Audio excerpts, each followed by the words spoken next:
the extent of like your experimentation with like recreational drugs? I don't know if you want to talk about it here, but Just that one time where my guys at the fight were like, "Yo, coach, you should smoke with us," and yeah, it was quite the experience, man. I'm not gonna lie. It was like really?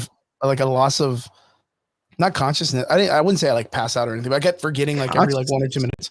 Or were you smoking PCP? What do you mean consciousness, bro? No, they Were you on acid? What were you doing? they had me stare. They had me out the window, butt naked, dude, just with my arms up, dude, like in a I was hotel. gonna say that's hardcore, bro. Yeah, no, it's just been that. It's just been like carts and stuff like that. I think they were like a brass knuckles or something. It was cool. Okay, It was quite I the like experience. cards. Cards are It cool. helps me with my melatonin, though. I would assume, yeah. Yeah, it helps me go to sleep. Yeah, you're probably gonna have to one day teach me.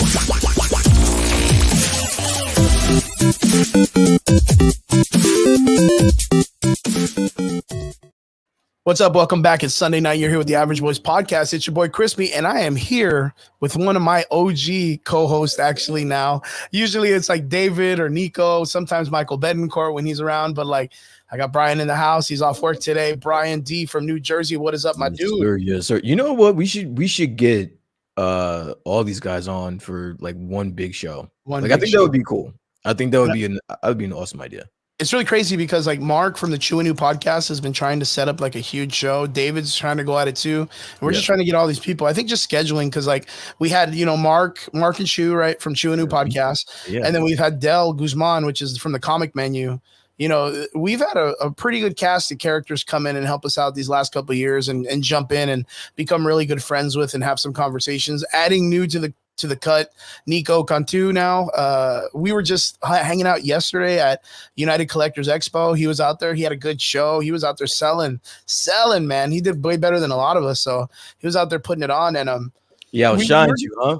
yeah, he outshined everybody, man. I ain't gonna lie, man. Shout out to Nico, man. But even cooler than that is like we were talking to him like, it's cool. Like Nico kind of jumped on just as a person who was listening to us, listening to the podcast. Same thing with like listening to David's at the Adams Collectibles podcast and stuff like that. Yeah. And he's jumped on with you guys, like talking shit in the comments and kind of like doing stuff. And you've even had the opportunity to kind of like cut the rug with him too and have a good time and stuff. He's a good cat.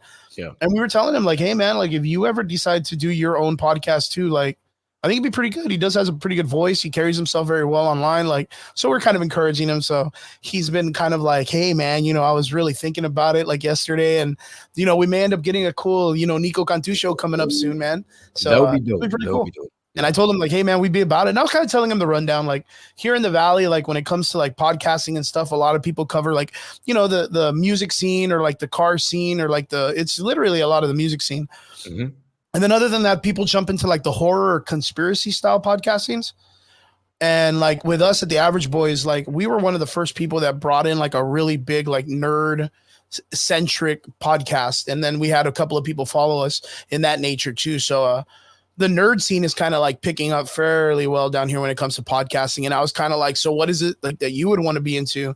And, I was just popping off some ideas and telling him like, you know what, like right now it's like we do a really good nerd podcast. And then David with Adams Collectibles does a really good podcast for nerd stuff too. And then all of us kind of like cross engage and collab together. So it kind of feels like when we jump on, I told David too, I was like, you got to hit up Brian for like a Friday night and get Brian on the show with you too, man. And you guys just throw it down on his show because I feel like all of us kind of like have a really good personality when it comes to the conversations that we bring to the table and all this kind of stuff. Yeah. And like for you and me, like there'll be days where you'll come in and be like, yo, this show was really good. And I'll be like, and then we'll bounce off of each other from there. Right. And then it works. Anyway. So it works really good. And I think it kind of does like it's this really cool thing that from like, it starts on Friday and ends on Sunday with us. Mm-hmm. Like the conversation just like, it starts Friday and it's like, all right, cool. Like the beginning of the weekend. And then when Sunday comes along, it's like, whoa, shit popped off real crazy. Like in the last 2 days. So I don't know. It feels pretty good to have it in this kind of format with another podcast and like several other people jumping in and stuff like that. So I would love to see if like I can get them to kind of like send you or Triggs an invite. I know Triggs been like MIA for like months already, dude. That dude's like, A busy man. It's a yeah, he's busy just in man. the wind, man. He's just That's in the cooking. wind somewhere. But yeah, he's Gotcha. out there hustling. We all figured that Sundays were going to be pretty like, up and down when it comes to us changing our days out. But been acclimated pretty good. Been doing very well. But yeah. And Brian, I know that you usually work on Sundays. Today you're off. So like, tell us, how's everything been going for you, man? Everything is good. I really can't complain much. First off, I want to say Happy Mother's Day to all the mothers out there. Been Mother's spending the Day. better part, yeah, been spending the better part of my day wishing everybody a happy Mother's Day. So shout out to all the moms out there. You guys are amazing. Couldn't be here without you guys. Yep. Other than that, I mean, I really don't have much to. I mean, no news is good news in my book usually, so I don't have much to worry about. I had the day off today, which is good. And like I said to you on and off camera, dude, if I'm not doing anything on a Sunday, I'm not doing anything else but being here with us, with everybody. You know what? We got to get Michael Betancourt back on here, man. Like I love the banter that I have with that guy, man. And then not there's a only lot that, the of Star Wars is like picking up. and I Right was now, gonna say there's a lot of Star Wars stuff that's going on right now, and I would love to get his perspective on things. do that. I mean, of course, probably mentioning the idea of like the Alkalite coming back, right? Yeah, yeah. So the Alkalite's going to be popping off in a Are couple. you excited about that? I mean, there's some parts that I am. I'm excited to at least get some Star Wars content. What I'm not excited is, I mean, there's a lot of like upwards talk of all the shit that, has been kind of being implemented into Star Wars. But again, like it's one of those things like we really need the opportunity to let these guys cook and see what they're going to make. Because again, like how is it that they're going to grow if they don't get away from the Skywalker saga?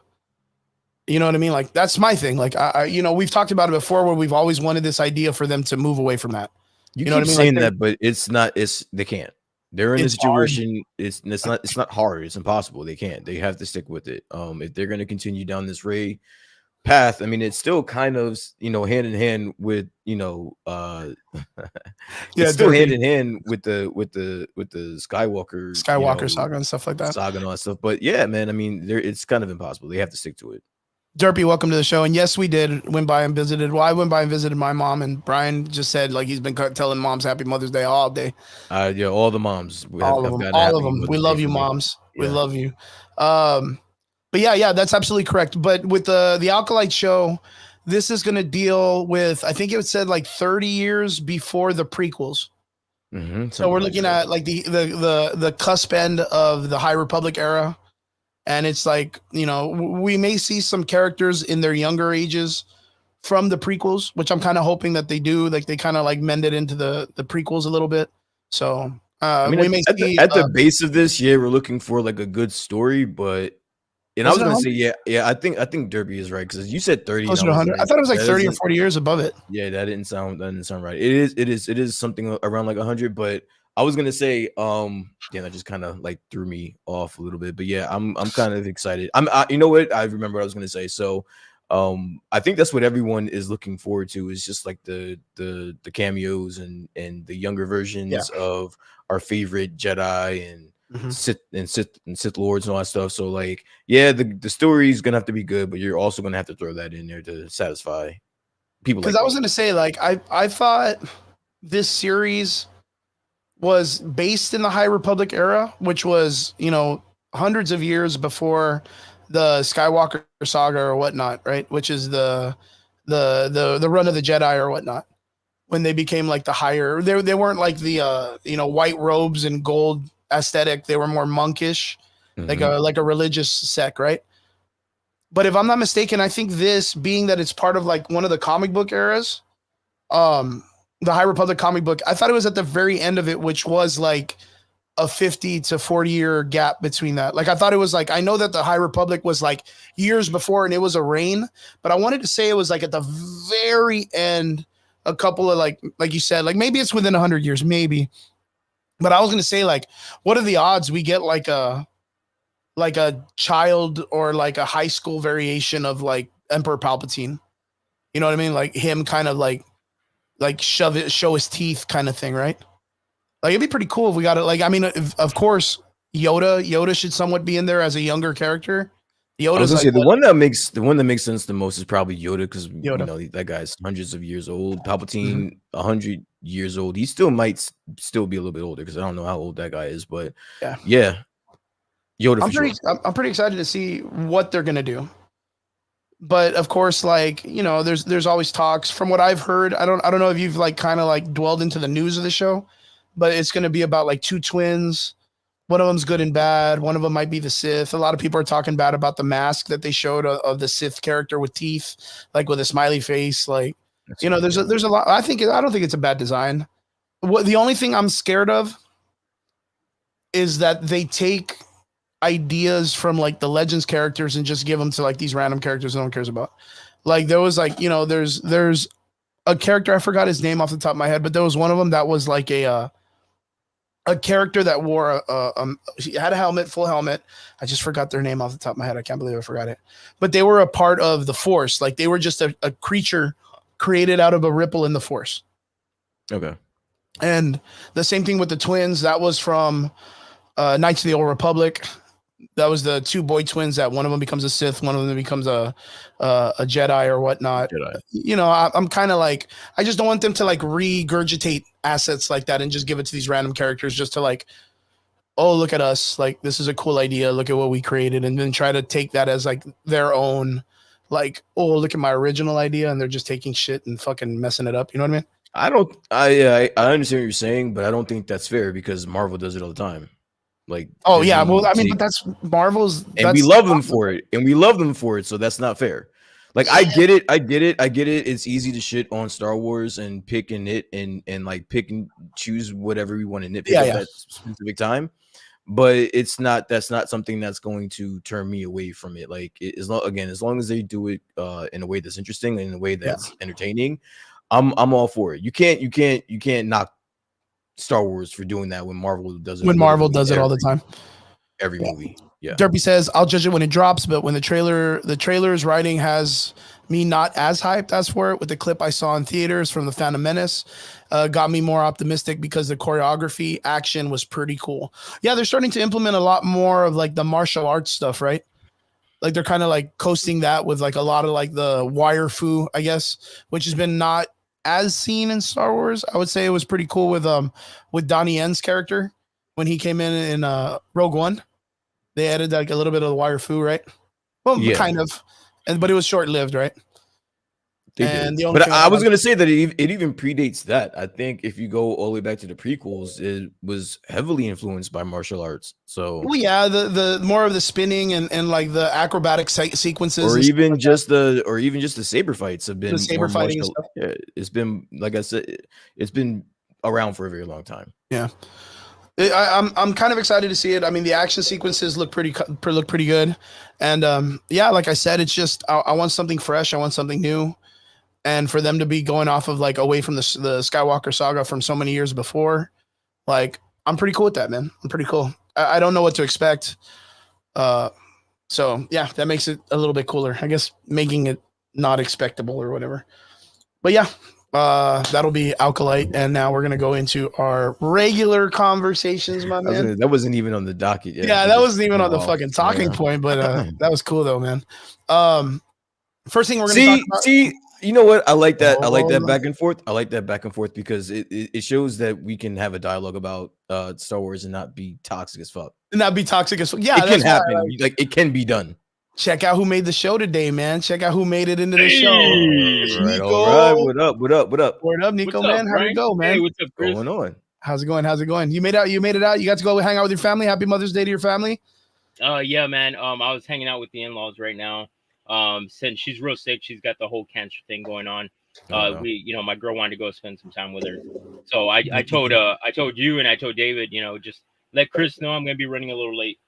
Oh, it's good, man. It's good. I sent you a message, and I was just hoping that you were going to be okay. I didn't want you to be rushing and thinking that, we want you to spend time with your family and stuff. And I'm just so happy you get to make it on and kind of converse with this stuff. And we got Brian on the show today too. So I know you and Brian get to throw some comments and have a good time online. So it's good to have you both in the show, man. You see, look, Nico's like, I'm watching you, Brian. I'm watching you. That's funny. Well, good. Nico, it's good to have you on the show. And yeah, right now we're about to jump into the first part of the conversation. Right now we're talking about the Alkalite show that's going to be dropping, which is a Star Wars show. It's coming out in about a month. I want to say about a month. They're already dropping some really nice. They dropped a really nice trailer a couple weeks ago, and yeah. What's your kind of thought on the Alkalite show, man? Is it something you're excited for? Is it something you're kind of doping for or nothing? Yeah, actually, I believe me and David talked about it on one of his shows. I got really excited because it shows more aspect of like hand-to-hand combat, especially in the trailer. You know, because it's like I've always said it, man. Like to me, growing up as a kid, I always thought like Jedis and stuff like that were more of like futuristic ninjas in a sense, like, you know, like samurais or something, you know. So they never really got to use. They're always using the Force, but actual hand-to-hand combat, physical stuff, like you know, you see them doing their little somersaults, their flips here and there, kind of like Yoda, you know.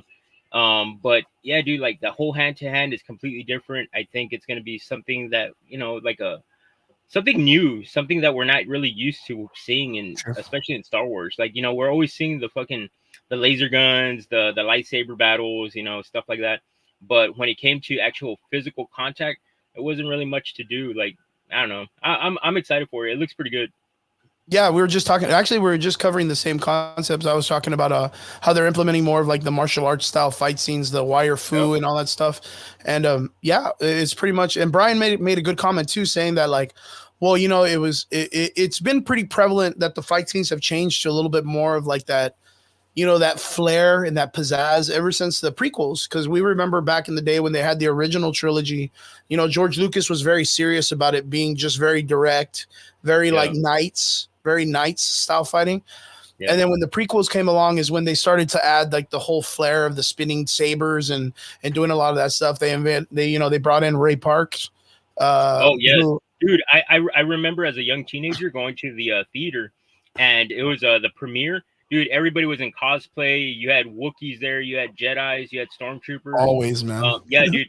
And it's like people were so excited. But, dude, when Darth Maul had that fucking double, as soon as he busted out the double, everybody made a big old fucking thing in the theater. Yeah, that's what I'm kind of hoping for, man. I'm kind of hoping that the Alkalite is going to be able to bring in like that type of vibe. Right, I'm like that type of cool, like the wow. I want them to bring in like a really cool wow factor. Yeah, very cool. Completely off topic, bro. It's something that we were talking about at work. It's because one of my coworkers was talking about that new Planet of the Apes movie that he went to go watch it, and he said it was pretty good, right? And I asked him like 1 out of 10, what did you think about it? And he's like, I give it a solid 8, maybe 7.58, somewhere around there. I'm like, oh, okay. So we were there talking. And it just jumped to another conversation. Obviously, like me, I'm always jumping everywhere. And I asked him, like, this is kind of stupid, but what's your go-to when you go to a theater? And then he's like, what do you mean? I'm like, yeah, like, what kind of snacks do you normally get at the theater? And he's like, oh, dude, the basics, popcorn and sodas, and maybe a candy here and there. Okay. I'm like, all right. I'm like, you don't do the whole pickle thing? And he's like, nah, dude. He's like, I swear to God. He's like, Brian's face just changed so fast when you said pickle. This is we have stumbled into gold really quick. Yes, because the thing is, no other state other than Texas serves pickles in the theaters. What? Like outside of the state of Texas, they do not sell pickles in the theater. I don't know why they sell pickles inside the state of Texas, bro. Like that's weird. You guys are just sitting there eating pickles, watching a movie, bro. Yeah. Is that true? That can't be true. No, Brian, you guys don't sell pickles at your theater? What the fuck? We don't serve pickles at movie theaters around here. Dude, I swear to God, dude. It's only a state of Texas thing. We are the ones that do that. Go outside of the state of Texas. Okay, wait, I gotta hear Brian's take on this because we gotta be you know what? Because I'm not gonna be responsible for pissing off an entire state, let alone my friends. Well, we're the odd man out. As far as I'm concerned, you guys can eat whatever the fuck you guys want at a movie theater. We just don't do that over here. But I have a better. No, what's wild is that you guys eat the shit. I have a better question. The better question is what besides the pickles. All right, pause. What do you guys eat at a movie theater? What is your go-to? Like, what do you guys like to have? That's a good question. First off, it's a fucking pickle. No. You can't say that out loud. Like, okay. Look, straight up, it's a regular Coke, a Coca-Cola, bucket of popcorn, depending on the candy, because some people. It's the craziest thing I've ever heard someone say, dude. Dude, you didn't know about that? I 100% am not fucking around. This is the first time I've ever heard that Texas is the only state that sells pickles. There are some things about each state that you should just internally know that no other state does this. I don't know why pickles in the movie theater wasn't one of those that popped in your head for you. Because pickles and popcorn go really well together. I wouldn't know. Yeah, you're like, I am fucking died. You know what? I'm just gonna gloss over that statement. That didn't even compute in my head. Like it didn't even register in my head like what you said. Holy so it's shit, just like, that's wild. Okay, so yeah, like and we were talking about this, and he's like, yeah, man, and I'm like, so you don't eat pickles while you're watching a movie, like maybe take a bite out of the pickle, they're eating popcorn, drinking a soda. He's like, nah, dude. He's like, I swear to God, he's like, I'm not joking. He's like, I've tried it as a little kid. He's like, I hate fucking pickles. I was like, what? You have to be a pickle person. Yeah, I think that's what it is. At the base of this, I think that's my real problem with it. I'm just not a pickle person. Maybe that's okay. So you just don't like pickles in general, then? And like not even on your hamburger, Brian, or anything like that. Like, I gotta be in the mood. Sometimes it's just in the way. I gotta be in the mood. Okay. Well, deeper question. Go for it. What flavor? Because they have like kosher pickles, sour pickles, dill pickles, like. Oh no, I just go straight dill pickles. Brian, did you even know there's different flavors of this shit? Or I can honestly say I didn't. I've never cared to figure out if there were more. Wow, that's crazy. Okay, well, I mean, shit. Kinds of pickles. That's just me. Again, I'm a pickle person. I'm not into the culture. You guys, that's your culture, man. I don't know. Damn, that's crazy as fuck. Yeah. Brian, you got to try that one day though. Pickles and popcorn. I can't promise you, but if it's the right. If it's time, it's got to be. I get the thing where it's got to be like the right time. The way I recommend, I know it sounds kind of weird, is just at home get a bag of popcorn that you can microwave, and just get a pickle, half of one, and just dice it into little circles, and for every couple pickles, just for one pickle, take a couple popcorn. And I'm gonna try that when I'm watching a movie I really don't care about, but I refuse to let your concoction ruin my movie experience. I'm just gonna say, you know what? Maybe I'll give it a maybe. It's got to be a try. It's got to be a try. Right. That's like Flaming Hots and cheese, man. You guys do Flaming Hots and cheese, right? We don't do it here, but I am aware of it. Oh, that yeah. Like Flaming Hots and cheese. I'm not a big Flaming Hot person. Pause. Okay. What about like Takis and shit?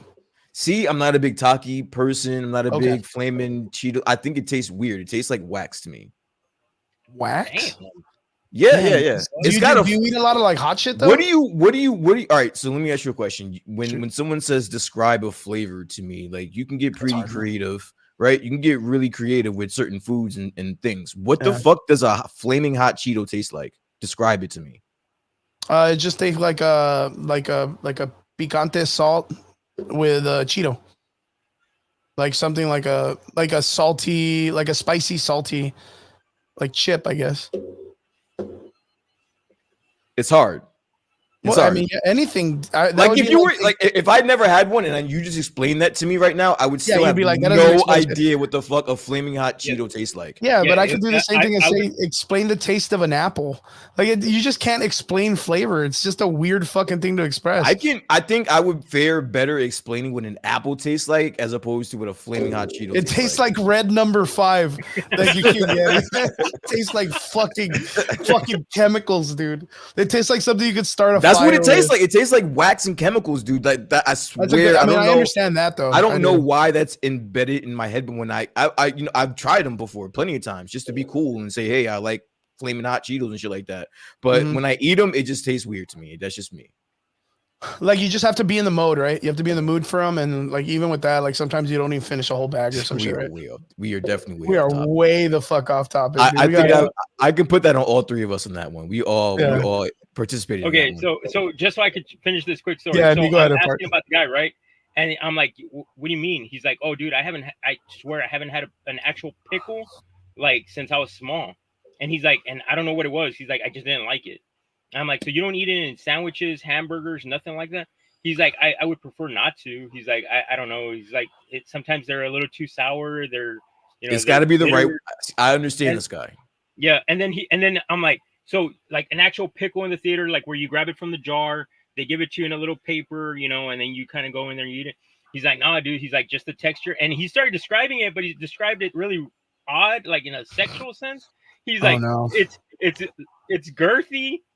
Yeah, it's yeah. long. You already lost me on the girthy. And I'm like, dude, you make it see seem what like happens? you're gonna be sucking on fucking Shrek's dick or something like. You see what happens? Ninja, this is what happens. jar When you Ninja eat Turtle pickles, wieners, see? dude. This is what happens. This is what happens. Yeah, I was like, dude, what the fuck? And then he's like, no, he's like, but for real, I don't eat pickles. I was like, dude, that's fucking crazy. And then that's the whole conversation about the state of Texas is the only fucking state where you go to a movie theater and you can get fucking pickles. Yeah, like literally you go anywhere, man. They sell that shit over there at Stripes, bro. You walk into Stripes and just buy a fucking pickle out of a jar, knowing that there's 100 other motherfuckers that probably put their hand in that jar. You know what I mean? Like that's the disgusting shit. I don't know about that, dude. That's why they got the tongs, bro. How many motherfuckers? I mean, listen, if we're gonna go down the road of eating pickles, you might as well just go for the full fucking experience and just take it out of a dirty ass jar, bro. You gotta. We're already here. Like the line is right there. You might as well just cross it at that point, bro. Like, what are we doing? What are we doing? Can you imagine that motherfucker that comes to Texas for the first time and someone invites him to a theater and a dude pulls a pickle out and starts eating that shit? And that dude's just like, I'm in the wrong fucking place, dude. I'm in the wrong hood, man. Okay. Talking about the hood. What's the weirdest fucking thing you've ever heard somebody sneak into a theater? Like a snack bar? That's a fucking botana, dude. What? A botana? Yeah, a whole ass botana, man. Yeah. Brian, you know what a botana is? What's that? Tell me. That's like when you go to like a Mexican restaurant and they have like that $30 plate that could feed like 4 people. And it's like nachos and beans and shit. And then it's all the fajitas and everything on top. You know what I'm talking about, right? I don't, but you're describing the hell out of it. I get it. Yeah, that's a botana. That we eat that shit normal, like when it comes to like eating at a Mexican restaurant. Inside of a movie theater. Yeah, motherfuckers just brought a whole ass like fucking plato, dude. Just I miss those days. I miss those days where you could sneak shit in and not have to worry about someone that's coming around serving shit. Yo, but that motherfucker had to smell like fajitas going in. Like he had to smell like a whole ass like a botana, dude. Like, bro, there's no way. There's no way. Dude. Those employees are making minimum wage and thinking about where the next bong rip is coming from. They don't give a shit, bro. Yeah, someone's gonna be like, man, you smell fantastic, man. Enjoy the movie, man. Enjoy the movie. At least he ain't smell like fucking pickles, though. You know what I mean? Fuck. Can you imagine just imagine what you guys, you know, I'm gonna stop again. I don't want the whole state of Texas coming at me after this. Nah, dude, it's fine, dude, because we don't even. This is not a hill that's worth dying. No, you know what's weird? I'll drop one right now that I do not fucking understand, and I probably get a lot of slack on this one, dude. But like, there's motherfuckers that put like Kool-Aid packets on a pickle, and then they eat that shit. No sugar, just straight up like. And then they'll put peanuts in it. They'll fucking deck it out. They'll put a bunch of weird shit. I don't get it at all, man. I get the idea of the vinegar mixing with like a salt or a sour flavor, and then it's a good mixture to have for like your taste buds. I understand that. And I understand like the health possibilities of eating pickles. I do understand that also. What I don't understand is how valley we can make a pickle look. And a motherfuckers get in line at like a drive-through convenience store to buy it. You know what I mean? That's what I don't understand. Putting Kool-Aid on a pickle is diabolical, bro. That's diabolical. What they do is they open an actual regular pickle jar, right? And it's preferably the spear pickles. And what they do is they open the jar, they'll pour the Kool-Aid inside the jar, and they'll let it ferment and just sit in there. And the pickle will actually absorb the flavoring of the Kool-Aid. And you get a strawberry taste fucking pickle. Like, what are we doing? No sugar, motherfucker. That's like, what the fuck are you talking about? There's no sugar. How do you get a fucking strawberry? Why the fuck would you want to put sugar inside of a fucking pickle jar? Won't that like just fuck up the flavor? Like, why don't you just eat the pickle? Why we gotta put Kool-Aid in? That's some ghetto ass shit, by the way. But why are we putting fucking Kool-Aid inside the pickle jar? I don't understand this. Yeah, that is some ghetto shit. I'm about to fucking blow your mind, dude. That's some ghetto ass shit. Here we go. There it is. It's right there. Right here. See, this is when people do too much. Like, who was the first person that thought it was a great idea to pour fucking fruit punch Kool-Aid inside of a fucking and that shit stuck. Look, and the shit stuck. Look, that's okra. Is that fuck? They're putting all types of shit in there. Look. That's Okra. just look. It's like this kind of shit. This is what the valley Kool-Aid consists of. okra. Fucking Kool-Aid okra. Okra's disgusting, dude. To be Okay, I don't know about that one. Yeah. like, so that's what they call a Piccadilly. Derpy has been trying to tell us for like the last like 20 minutes that we're way off topic. We're looking at Kool-Aid pickles right now. Let me just put in perspective what's happening right now. We are looking up Kool-Aid pickles on camera I'm sorry. right now. I'm sorry. This is what we're doing right now King on Yeti camera. comes in and says, in prison they use artificial sweetener Kool-Aid packs and sweet and sours to spread on bagged chicken and ramen noodles. King Yeti, Yep. I need a whole ass like comment on your prison experience. Like that's what I need. I'm sorry. I know I came in here. I fucked everything up, but dude, Nah, it was it's just a okay. You conversation. definitely just hijacked the show with fucking pickles. That's Yo, but the thing is like I need to know, like Brian, you never heard of a Piccadilly Listen, before? man, you can stop asking me these fucking questions about pickles, bro. Like, I don't get it. All right. I'm sorry. I'm trying to be cool about it, but I don't get it, man. I don't know what the fuck a Piccadilly is, man. Well, I don't eat that shit. I think it's What is disgusting as it? fuck. Bro, yeah, what is it? It's raspa, shaved ice, No cone. a snow cone, right? cone. And then they All put right. pickles on top with like sugar, no, not sugar, Kool-Aid, packing on top. Again, pickle snow no cone. sugar on the fucking Yeah. Kool-Aid. Okay, so technically it's a snow cone. What they do is you pick out the flavor you want. Like if you want cherry, you want grape, whatever fucking flavor of snow cone you want. And then they'll get like half a snow cone cup. They'll put pickles in the middle. Then they put more snow cone on top. And then they'll top it off at the very top with pickles. And then they'll put chamoy on it. I don't know if you know what chamoy is. It's like a Mexican spicy liquid. Stuff they put on gummy bears and shit. First off, this is just flat out diabolical. And second off, what this is gonna do to your stomach is like Mount Vesuvius erupting, and you are just your asshole bad shape, and you're just in bad shape. Like, yo, nothing about Kool-Aid, that sounds fucking good to me. Nothing. You take Kool-Aid in like that, it changes the color of your shit, dude. There's no way. There's no way it's not coming out the same color. My brother, I think the Kool-Aid is at least your words with this. Yeah, no shit, dude. If I'm being totally honest with you, man, the Kool-Aid is the least of my worries here, man. Yo, I have heard of like people. I've heard about people just doing it with like this, right? Where they just put the pickles and the Kool-Aid together, and that's all they do. Yeah, I've heard that's what I was telling Brian. Where they just open the jar of pickle, the spears, they dump the Kool-Aid in it, they kind of stir it up, and then they just let it sit in the fridge for a couple of days, and it ferments, and basically it just absorbs all that flavoring from the Kool-Aid pack, and that's the way it turns. It turns like a red color. It's got to be some kid kind of shit because there ain't no adults eating this shit. There ain't no adults. I eat it.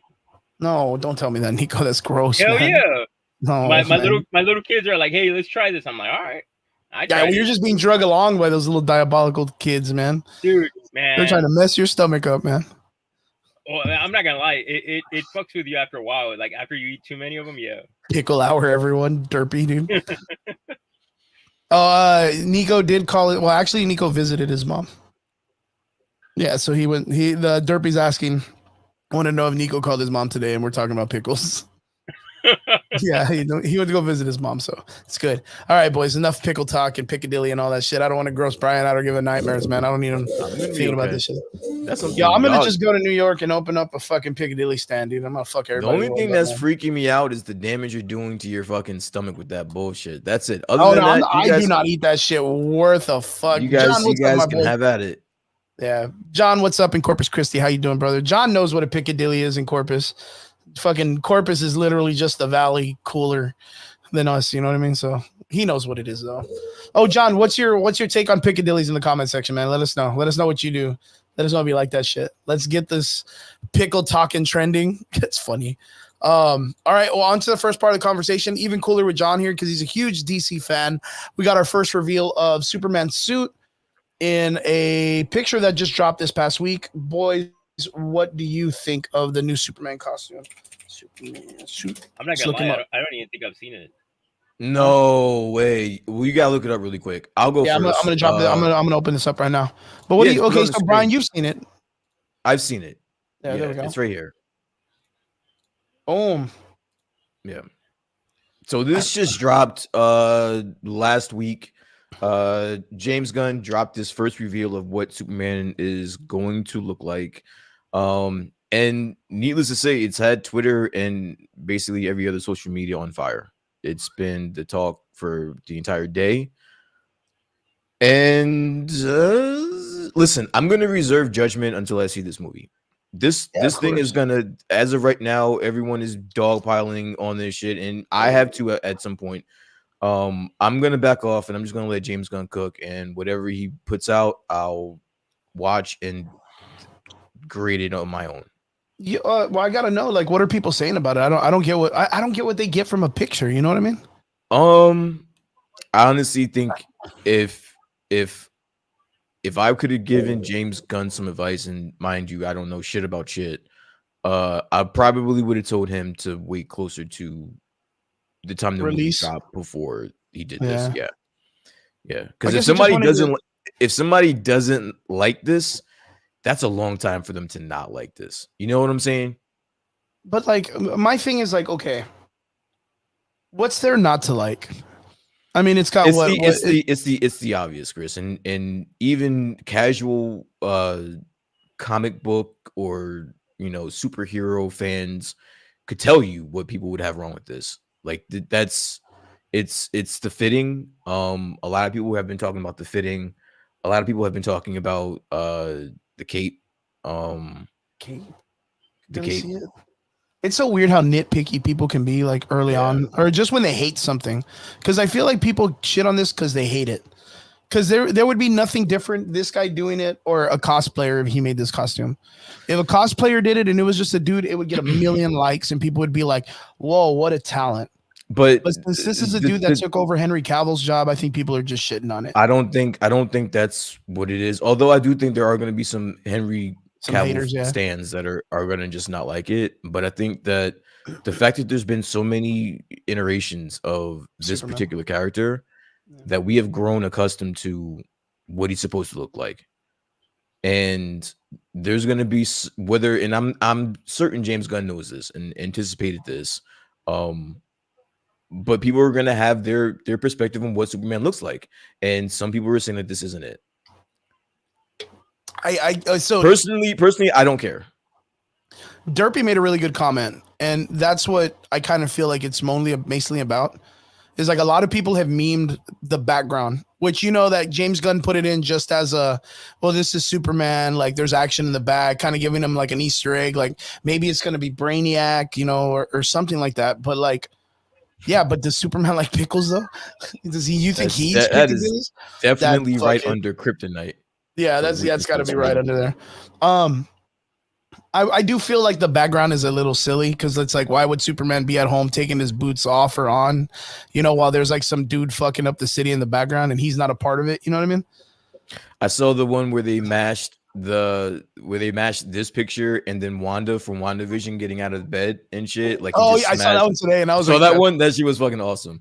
So like people have been like just going at it on Twitter and Instagram and all that shit. And I think it's time for me just to let James Gunn do whatever he's going to do and watch it and then decide then. Okay, so Nico, what about you, man? What do you think? This is your first time seeing this picture. You're getting to kind of like, I see you studying the shit out of this and seeing. No. Now that I see it, yeah, I did run across it on the internet. Okay. But the one I saw, they put Godzilla in the back. Doesn't that say something? Doesn't that say something that Nico didn't even remember seeing this shit? Like that says something. It's because you wouldn't think a suit reveal would be done this way. Like if there was something of that magnitude, you know what I mean? Like that magnitude, like it's like this is your Superman, and then they're like, yeah, him putting his boots on, kind of like chilling out, like super defeated, like doesn't want to go save the day. You don't imagine seeing. Well, I had seen the meme of this, but it was the New York Superman guy or the Vegas one, the guy that takes pictures with people, and he's like at the bar drinking, and you see the window in the back, and I was like, I mean, tell me he's not wrong in the vibes. You know what I mean? Like, I just think it's a bad way to reveal the costume.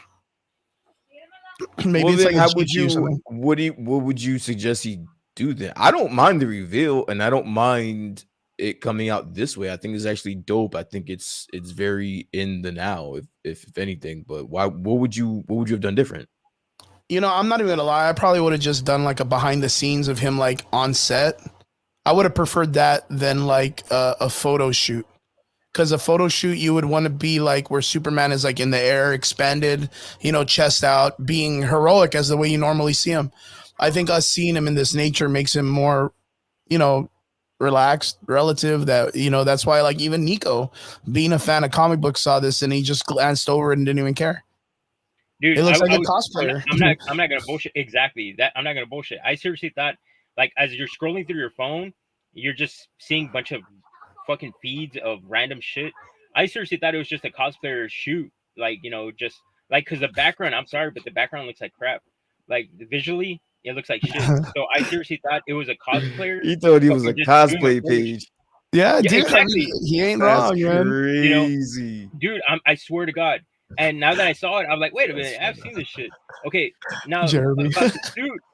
about the suit, honestly, I think people are shitting on this because for the most part, I know Superman is basically bulletproof and all that, but every fucking suit that he's had has a little bit of shine or gloss, kind of somewhat resembling like kind of like a very light armored suit, even though he Okay. motherfucker doesn't need armor. And this just looks like fucking fabric that's just gonna rip and like tear in the first fight. So, Like, so Nico, to give a little bit of context, in this particular photo or picture of him, he looks like he's like just like the suit's darker, but he's like covered in like dirt. And, like he's just been through a yeah, fight. because you see the S and the yellow looks kind of dirty. Yeah, You so know, he's just been through a fight. I think the one thing that this did do well for James Gunn is kind of put in perspective what kind of Superman we're gonna get. Like it's not even about what his suit looks like. yeah. People are Like gonna a have their defeated man. yeah, like this looks But like what I'm trying to say is like the suit, every single suit that I've always thought of, I've always thought it was like kind of like a Kryptonian looking suit. This looks Mhm. like something that his fucking aunt made for him or something. Like it looks like somebody just fucking stitched it up and he's cosplaying. Like That's funny. It's not it, the it doesn't aunt. it doesn't look not it the doesn't look like ant. something that you would see futuristic or space type. You know, it just looks like somebody just fucking stitched the shit out of it. And it looks like right now he just banged Lois Lane. He's putting his boots on to get to work. You know, like I don't know, man. It just looks really really crappy. I don't know. Yo, fucking Lois Lane right after a fight and not even showering or anything is Yeah, savage.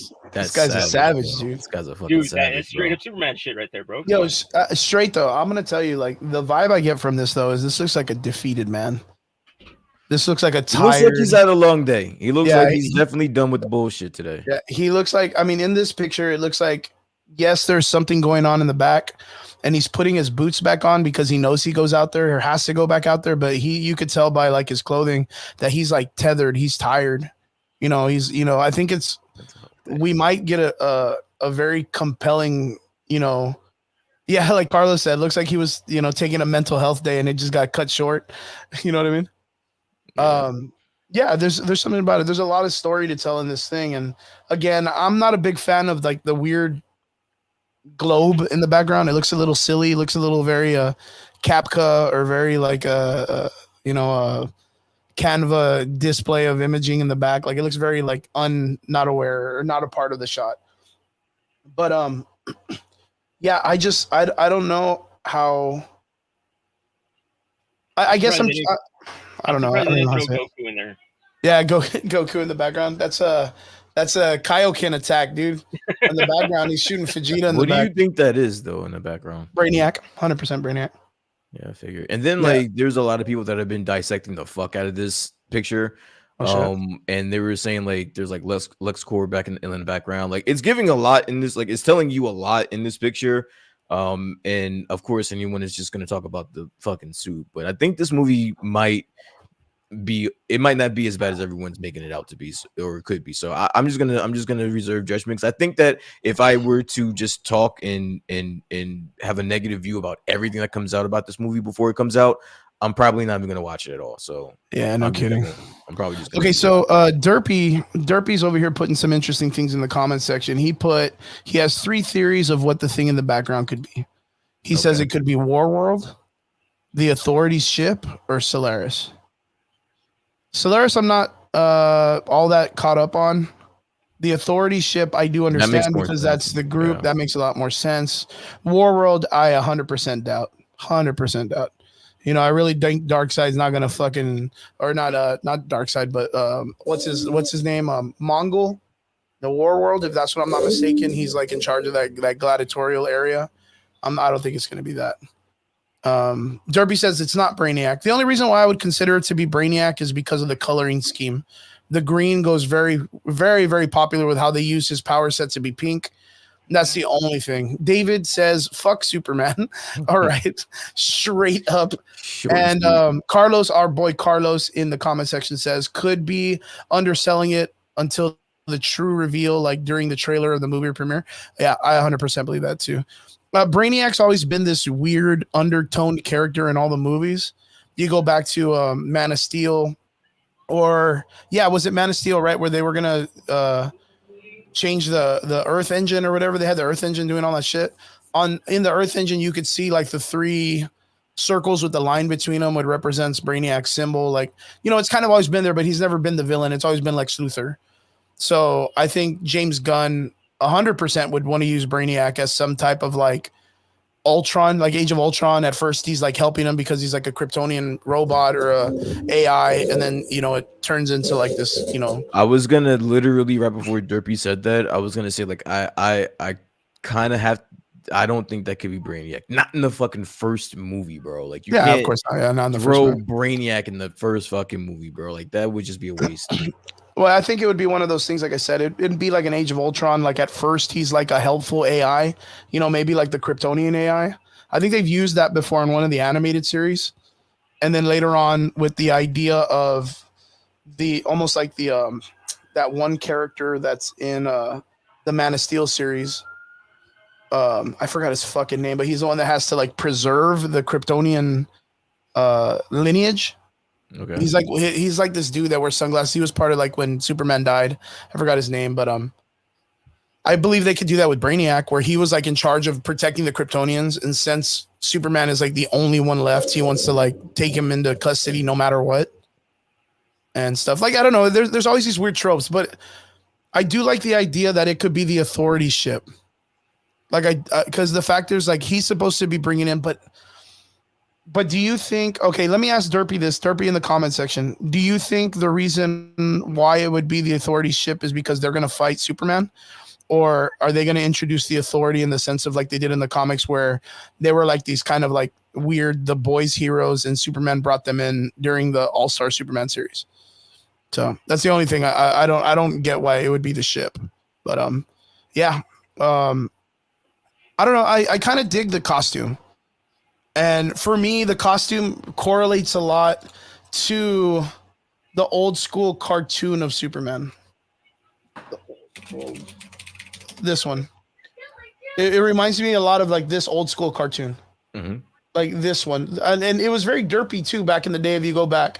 Him punching lightning bolts and like there being like very like sci-fi-ish villains that he has to just go and clobber, I guess you could say. Like, I don't know if that makes any sense, but I think James Gunn modeled the suit after I think the combination of this suit and then his new recent, 52, right? Yeah, and his new recent suit. It's like a combination. Yeah, But, this one, right? Yeah, because if you look at this one, it has like a high collar. Yeah. And if you go back to that one, it's a high collar, but he does have the red loincloth. Yeah. And a cool belt. So yeah, I kind of feel like it correlates that one. This one got rid of the red underwear. So yeah, I guess like this one, really high collar, but the S is different. So what are you guys excited for this, man? Like, is there anything about this that you kind of feel like? I dig it. I think he looks pretty cool. I don't know. I'm not hating on it. I can't hate on it because it's just a fucking picture.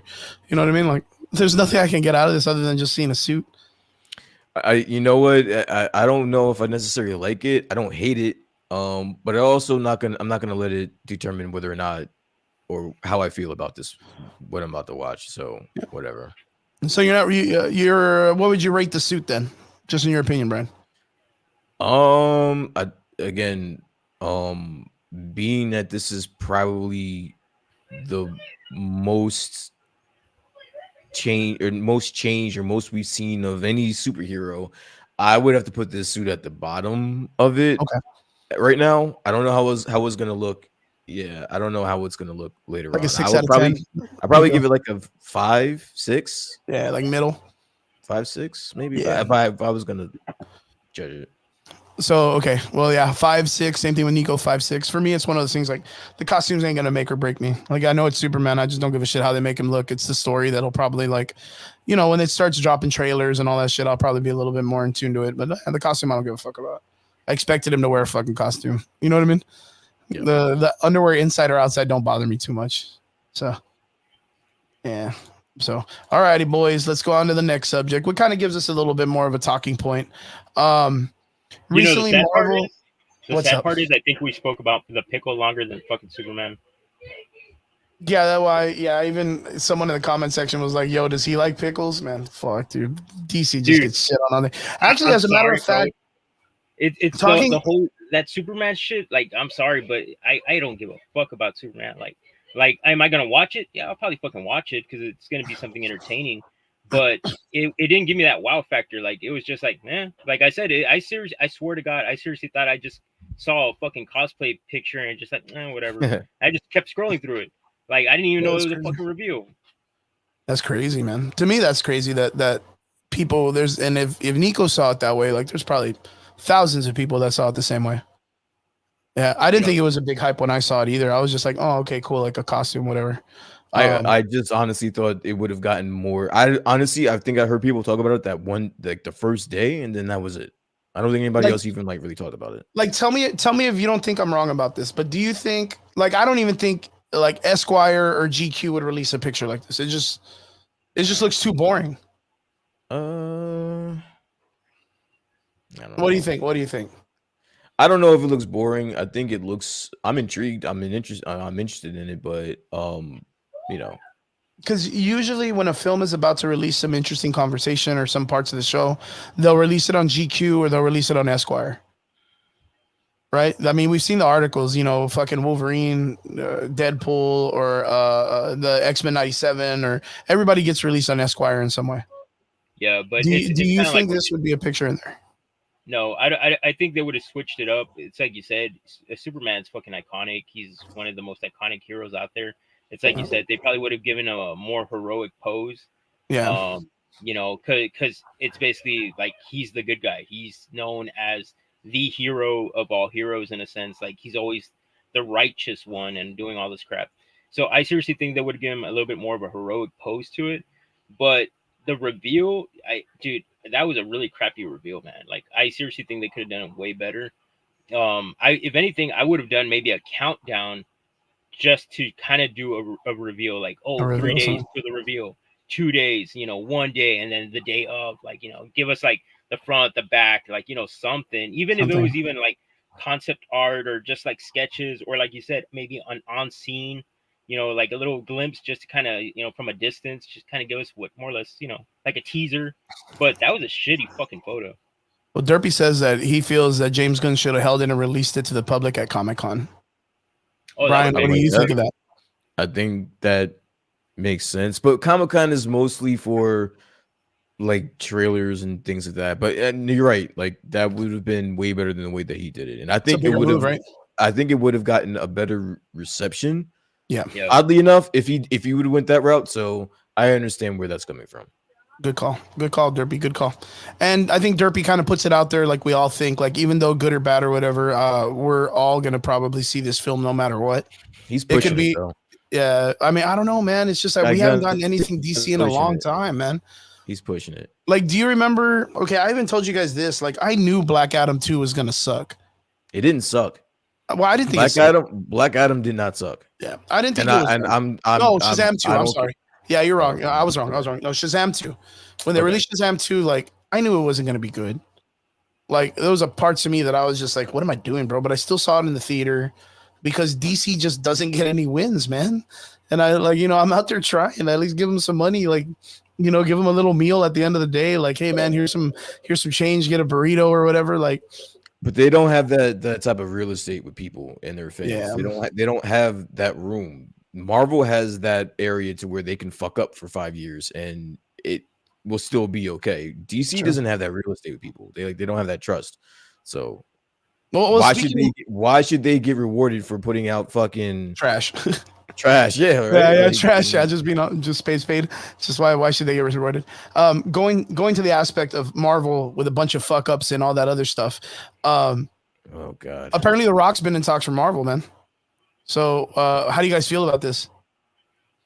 Well, I mean, I gotta ask Brian because one of Brian's like die on the pedestal movies is the conversation that's going on with The Rock, which that was X-Men Apocalypse. I think that was one of your favorite movies. You came out and was like, "Yo, I really liked that movie a long time ago." Hell no. I thought you said you liked the Age of Apocalypse. Man. Hell no. The Age of Apocalypse is. You talking about the comics or the movie? The movie. Talking about the movie. That movie was ass, bro. Oh, I thought you liked that shit. I thought that was one of your favorite movies. All that. That's literally one of the worst movies I've ever seen in my fucking life. Okay, my bad. Maybe I heard that wrong a long time ago. Then I always assumed that was your favorite movies. No, I like the Age of Apocalypse comic. That's true. That's 100%. Yeah. That honestly, as a kid, or even as a young adult, that was probably like one of the last full arcs I was fully invested in. So that's got like a soft spot for me. But that movie sucked, and it's because I was such a big fan of Apocalypse. Is my favorite villain. Apocalypse. Oh, okay, that's probably what it was in conversation then. Yeah, he's my favorite villain. In Marvel. Maybe even top 5 overall. But overall, yeah, he's a fucking baller. That's that's my guy. But that movie was trash. And I like Oscar Isaac too, but he just was. Yeah, Oscar Isaac did a pretty good job as far as he could with what they gave him. Yeah. Okay, so let me ask you guys this: so the conversation in Hollywood about The Rock has been that he is in talks to be Apocalypse in an upcoming film in Marvel, which we're guessing is Secret Wars. How do you feel about this? Like knowing that it's going to be like someone like The Rock to play someone like Absunar. Go ahead, Nico. Yeah, Nico, you go first, man. Oh God, here we go. I thought Brian left. I was like, what the fuck? No. He's okay. So I'm still here, honestly, buddy. I'm listening. No, honestly, I don't like this. When it comes to like certain characters, I know. I don't know. The Rock, I can't honestly see him playing that role. I prefer somebody completely new, somebody off the fucking chart, somebody that we don't even really know of, somebody like a brand new actor, something. How dare you? Dude, come on, bro. Like, are you seriously, you're excited to see this fucker play? Like, I just can't see it, bro. I swear I can't see this happening. Will people go watch it because The Rock's in it? Of course, the dude sells tickets. Like that's his thing. Whatever he fucking is in, if he's wrestling, people are gonna go watch it. If he's in a movie, they're gonna go watch it. He comes out in Fast and the Furious, he basically revamps the entire fucking franchise all over again. Then they do knockoffs like fucking side films off that shit because of him. So yeah, the dude is a superstar. We get it, but it's kind of goes back to what we were talking about, Chris. Like there's certain characters and certain novels that we read and we care about these characters so much that we just want them to be represented like well. We don't want them to get fucked up. And I'm sorry, but I didn't really care too much for the Black Adam movie. And if that was kind of like a small hint or a small glimpse of what we might get in his acting as a superhero, I don't want it, or as a villain, I don't want to see it. All right, Nico, I have a very important question that's going to lend to me trying to persuade you. Okay, what is your favorite Rock movie? I like The Rundown. It doesn't matter what your favorite Rock movie is. You have to know your role and shut your mouth, jabroni. We don't talk bad about The Rock. We don't talk about like the wrestling stuff. Shit on The Rock on this show. Okay, he is one of the best fucking actors ever to have appeared on the silver screen, bro, and he deserves an Academy Award for just being alive. He should just being alive. He should get every award under the sun for just being. I'm joking. He almost saved the DC universe once. I'm totally trolling. I'm definitely trolling. Yeah. I listen, you know what? In his defense, it can't get any worse, right? It can't get worse than as far as I'm concerned. I was gonna say, it probably could get worse. It's not going to though. It's going to be fine. It's going to be fine, guys. I don't know, man. Like, I get what Nico's saying. You know, for me, it's one of those things like when you look at like a character like Apocalypse, like he has to be played by someone that can pull it off, dude. Like just literally pull it off. There's something about him that he is just like over the top royal, like over the top royal type of person. Like to me, Dune, right? You remember Dune 1? Right, Brian? Do you remember that movie? That one that you don't like? The 80 ones, the 80s one or the newer one? The new one? Yeah. The fucking guy that's the dude in that black fucking water. Yeah. Okay. The fucking weird villain guy. Like that's what I associate Apocalypse would be like. Like his demeanor in the films would be at that level of like a royal, like a person that rules over people. And the deliverance of that, you need someone that can like really pull that off. And so what you two are saying is that The Rock can't pull that. He can't give you that. I'm not saying he can't. I'm saying that he hasn't. Okay. So it's hard for me to say that he can. You're telling me you're gonna sit there and have the masterpiece series called The Fast and Furious, and Brian, don't even start with me with Fast and Furious. And we were just talking about that the fucking phenomenal acting that he lent us. He lent that to us. We weren't, some of us didn't even deserve that level of acting that he portrayed. It's fucking gold. It's what it is. And you guys are just, you know what? You guys are just fucking ungrateful. I realize you guys are just ungrateful. That's what it is. You guys are ungrateful. And you know what? You guys should not watch the movie then. If that's what you guys feel. It's because truly you guys have never appreciated Skyscraper before, dude. At all. Or what was the one with the fucking Rampage? Yeah, what was the one with the gorilla, with the albino gorilla and shit? Yeah, you guys just don't know good movies. You don't appreciate the fact that The Rock, in all his glory, played an amputee. This motherfucker had one leg and was jumping from building to building. Yeah, he had one leg. He was jumping from building to building. Yeah, they could have actually hired a person with an amputee that could act, but they were like, "Nah, man, The Rock was a way better choice because he could really act like you don't got a leg." You guys just don't have the vision. Yeah, he has the vision, man. You guys don't have the vision.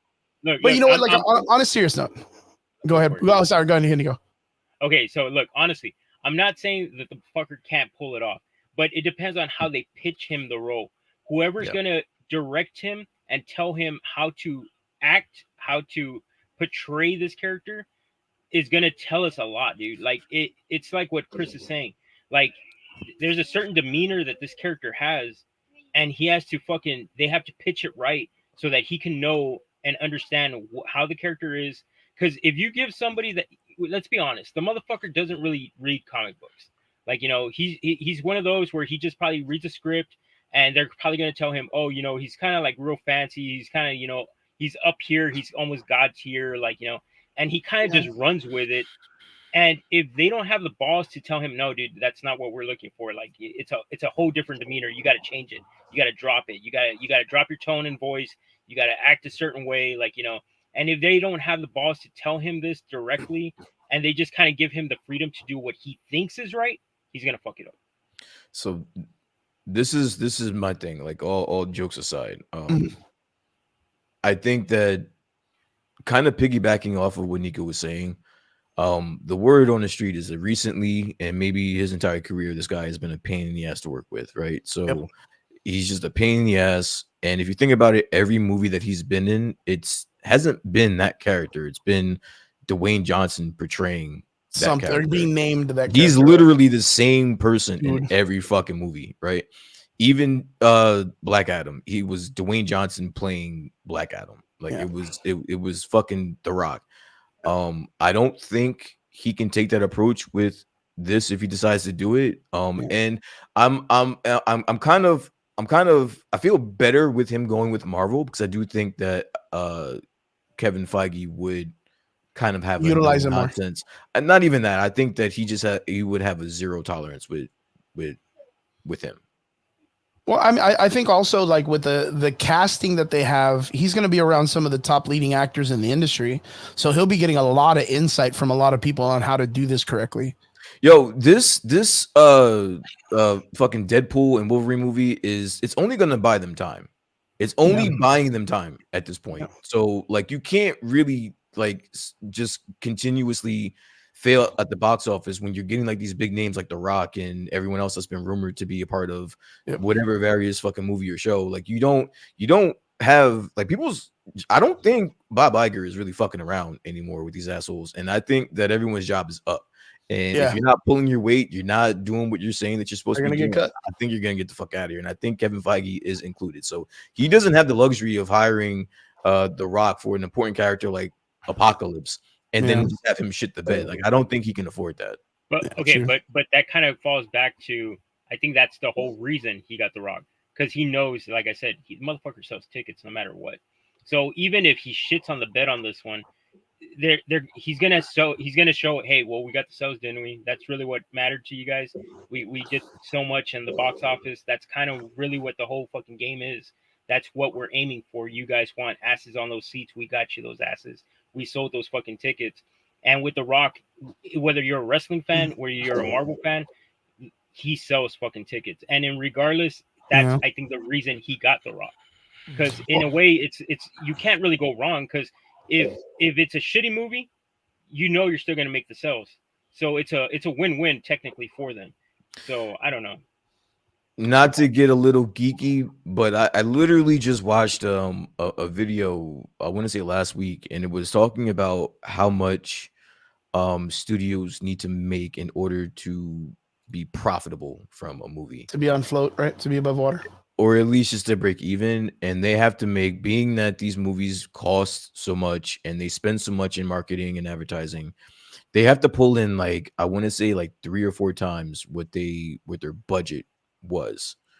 And to this day, only a handful of movies recently are being what they would consider to be profitable. Even just doubling your money in Hollywood's eyes is not profitable. It's not profitable. Like it's just not. So I think that this movie would need to be something that people see multiple times. If it's going to be him playing Apocalypse in Secret Wars, then yeah, you were going to make $1 billion for that anyway. But anything short of that, and they're not making an obscene amount of fucking money, I don't think it was worth it. Sure that. The other thing for me too is like the only part that we've gotten to see The Rock actually do something in this nature to pull this kind of character off, I guess, would be Shazam, where he had to play like this character that's like a villainous anti-hero that starts off like, you know, has to be like that villain with a heart of gold. I mean, yeah, the Black Adam character or whatever, like he kind of, you know, he kind of like in the same format. But the problem with this, or the easier part, I mean, not the problem, is that if I'm not mistaken, they're probably going to use this guy just as a support character. He's just going to kind of be in and out, because during Secret Wars, Apocalypse and Secret Wars is very just like kind of like in there and out of there. He's a general of Doctor Doom. Like he's only like just in a couple shots, kind of like in the background. Right now, they're not going to. Do you like right now in the aspect of like Marvel? Do you really? You're going to spend all that money to fucking bring in The Rock for just a couple of clips in the background? Just a couple shots, yeah.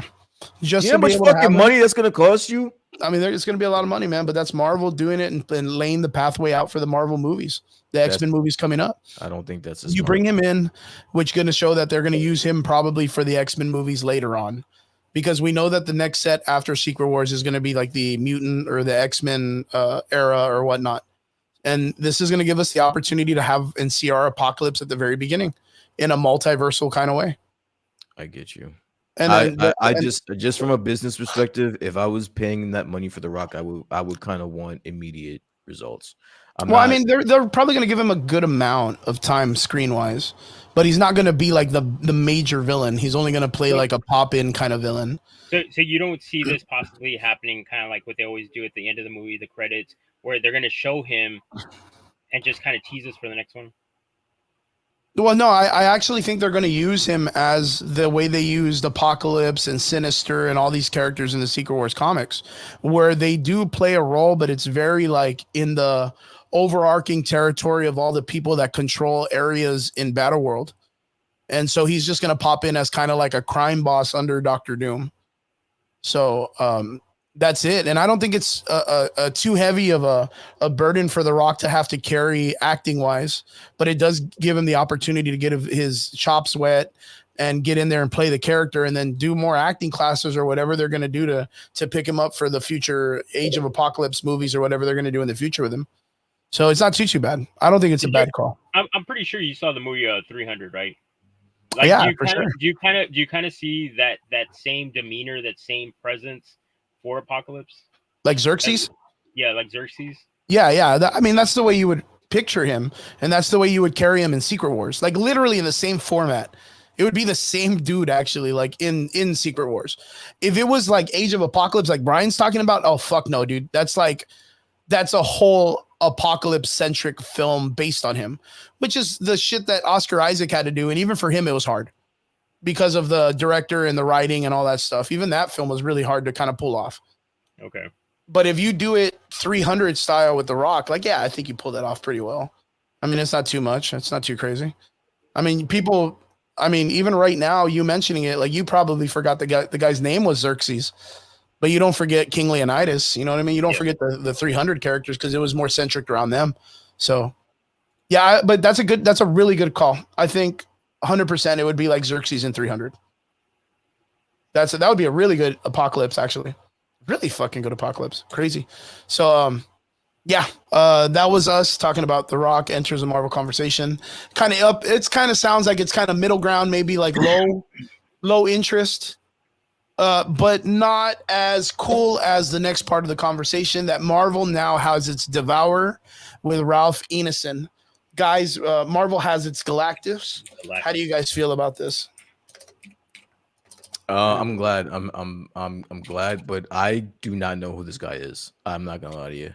I've seen him before. I'm gonna try to pick him up real quick and bring. Like, I've seen the report.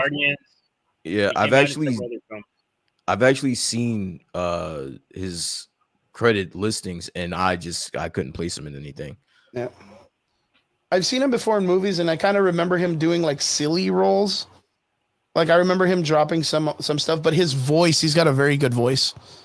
He's got one of those very deep, like English kind of speaking dudes. Like, you know, I think for what it is that I would imagine Galactus would sound like, this is probably the way I think he would sound. Okay. Yeah, so I'm not discouraged on this. I think it's actually a really good choice. So, but yeah, what do you guys think, man? Knowing that we are getting a Galactus in the Marvel universe in some way, how do you guys feel? Especially saying that they're talking about it before Secret Wars. Like, what do you guys think? Well, I mean, you can't really have Secret Wars without certain villains. You can't have Secret Wars without Galactus. You know, you can't have Secret Wars without Doom. So it's just like they were gonna have to introduce him in some place. What better one than a Fantastic Four movie? Sure. I think it makes sense, and I like it. I'm interested to see. You know what? I'm more than Galactus. I really want to see what Pedro Pascal looks like as Reed Richards. That to me is that kind of got you a little bit more interested. That's gonna be funny as fuck. I'm sorry, man. I'm just gonna. He's got to shave that fucking mustache, bro. I don't mean to get off topic, but he's got to shave that goddamn mustache. Bro. You got to be clean cut, right? Yeah, something, dude. It's got to go. It has to. I can't fucking look at that mustache. And I want to say he has a goatee though. He does. He's got a.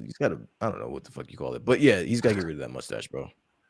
I like the way you're like, I don't know what the fuck he's got. He's got something though.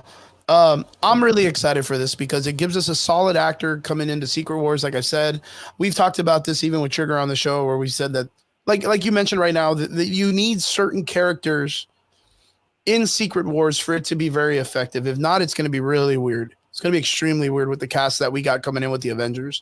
Like even with the idea of them not having like an Iron Man or a Captain America or like all the original Avengers cast coming in, even with the idea of like us not having a Brian Braddock's a Captain Britain, you know what I mean? Like there's a lot of things that are missing. The thing that I'm kind of concerned with is like, you know, I'm a big fan of the Secret Wars, the new one, right?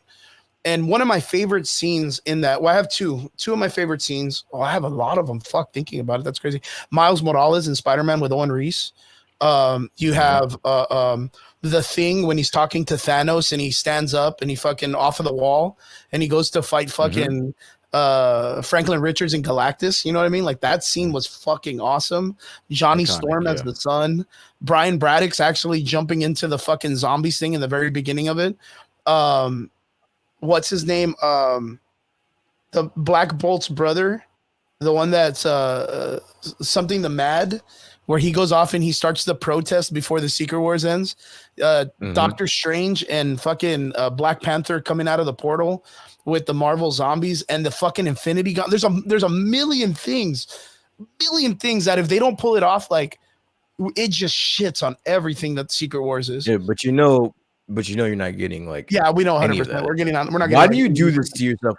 Like you do this to yourself when you get so like built up about, you get so geeked out about comics and shit, and then like when you don't get it, you like it's almost like a repeat. Like I just keep watching. You get your hopes up about what something should be, like it has to be. Dude, all I said, they gotta have Galactus. You're talking about fucking all types of shit that's just never. It's not even introduced into the fucking shit yet.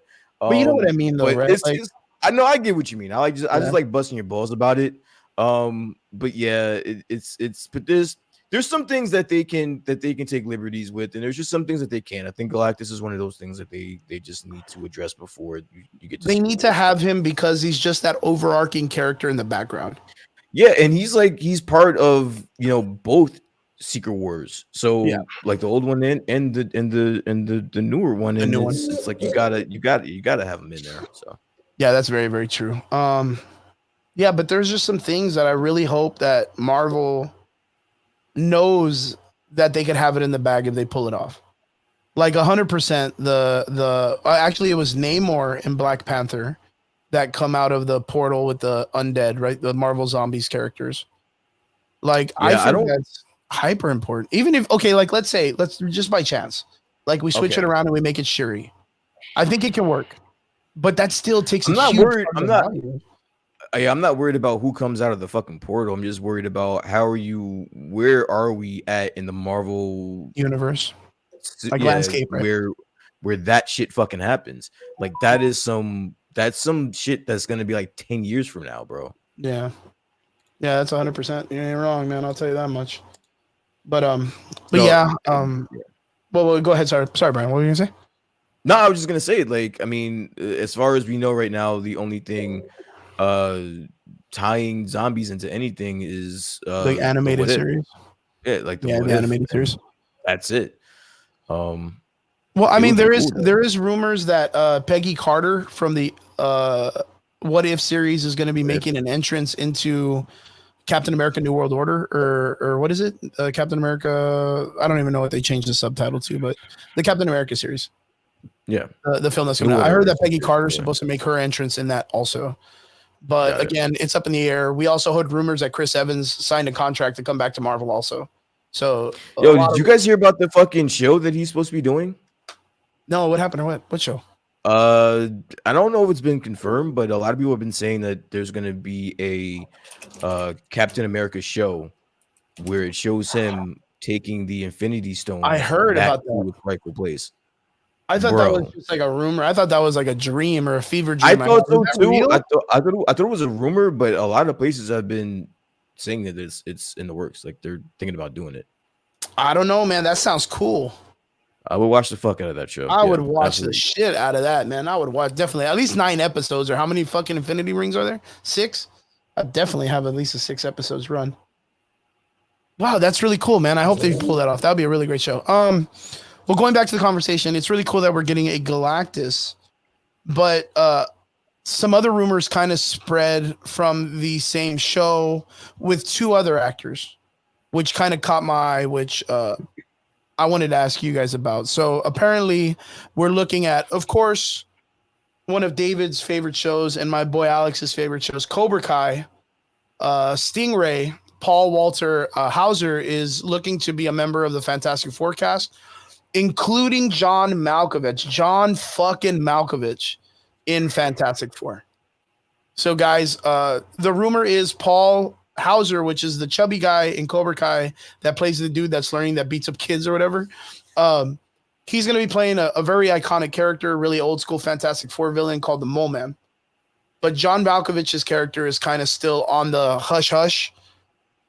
But I wanted to ask you guys, what do you guys think about these two characters? And then I wanted to, of course, ask you, who do you think John Malkovich should play in the Fantastic Four? So Nico or Brian, which one wants to go first? I have very little to add to this conversation because this is the first that I've heard of this. I like John Malkovich, Paul Walter Heiser. I don't know off the top of my head too well, but anything that John Malkovich is in, I'm okay with. Okay, all right, Brian. Okay, Fantastic Four. I'm sorry, Nico. Fantastic Four. I gave up on that shit a long time ago. So this is Paul Walter Hauser. Yeah. He's the chubby guy from Cobra Kai that like acts funny with the kids and drives the sports car, and he's gonna be playing Mole Man, which I mean, fucking shout outs to this guy from doing a fucking Cobra Kai character and now in the Marvel universe. Oh, that's a shit fucking thing. I'll do Mole Man. There you go. Did you see that? I fucking tried to make the link bigger. There's Mole Man. He's like an underground dude that lives in like the subterranean area of the earth. And he only comes up to be like, fuck human beings, you're destroying the planet or whatever. He's like a very Incredibles supervillain. Yep. Like, I guess that's the easiest way to put it. Very that's exactly what I was gonna say. Yeah, very Silver Age comic book character. Very nonchalant. Very fuck human beings and what they've done to the earth and stuff. Oh, we lost Brian. He'll probably come back right now. More than likely, he'll come back. Yeah, well, Mole Man is a character that's been throughout the Marvel universe. He is from the Hulk storyline also. But yeah, he's been all over the place. But yeah, apparently that guy. There he is. There's Brian. Welcome back, my man. Sorry about that. It's all good. My internet has been in and out for the past couple of weeks. I don't know what's going on. No, it's all good. But yeah, this is Mole Man, a subterranean person, has like a whole a group of subterranean people that worship him, and yeah, he just hates human beings. He's like what is it, like a environmental, yeah, kind of like Penguin, or like an environmentalist with the Penguin, I guess you could say. He hates humans for what they've done to the earth, and he's trying to take it back for his people and all that stuff. Yeah. Very, very basic super villain when it comes to like the old school like 50s 60s villains of comic books. But this is apparently who Paul Hauser is going to be playing, and I think it's a great choice. Like, he's just supposed to be like not like a super crazy like Saturday morning cartoon villain, and I think this guy does it he very was well. In the fucking Cobra Kai. No, you know what? Oddly enough, I've never watched Cobra Kai. He was in the fucking what was the skating fucking movie with Tanya Harding and fucking Tanya Harding movie, right? Yeah, he did the fucking Nancy Kerrigan Tanya Harding movie. He was fucking awesome, man. He was one of like the hitmen that like beat up fucking Nancy Kerrigan. Well, he came out in Cobra Kai and he plays like the 30-year-old fat guy hanging around with a bunch of high school kids trying to be cool again in a sports car. And he pulled it off so funny. Like, he's such a good delivering character when it comes to comedy stuff because of Cobra Kai. Yeah.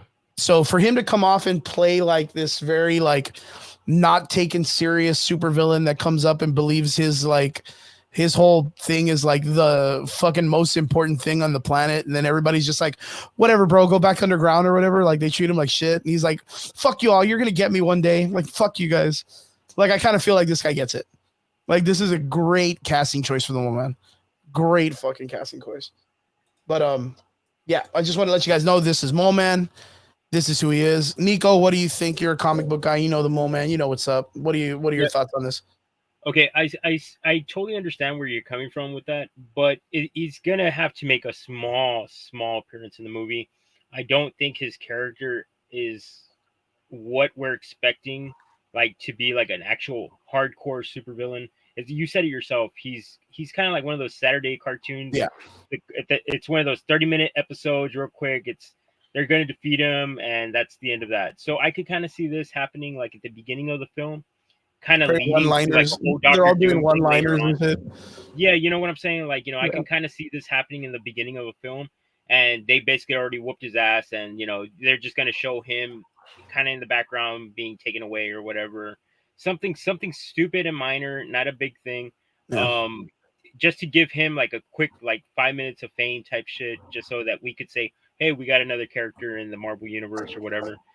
But realistically, I can't see his character being taken too serious to actually make an entire film out of it.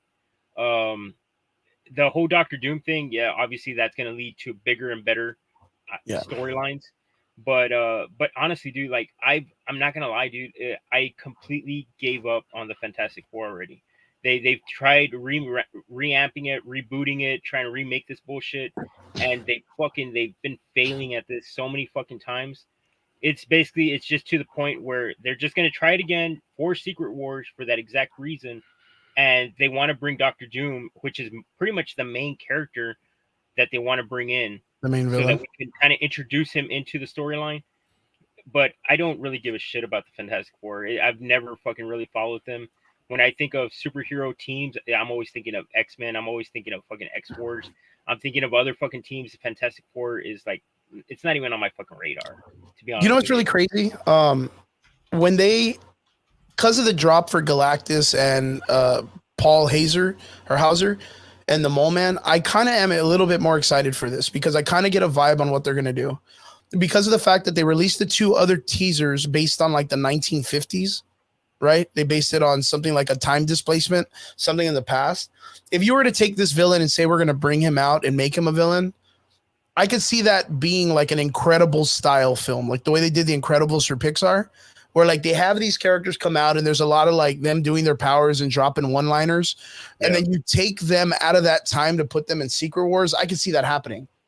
But like this being the villain as the arcing character that's like, he pops up, ha ha ha, I'm going to take this park down or this statue and I'm going to bring it down to the earth or whatever.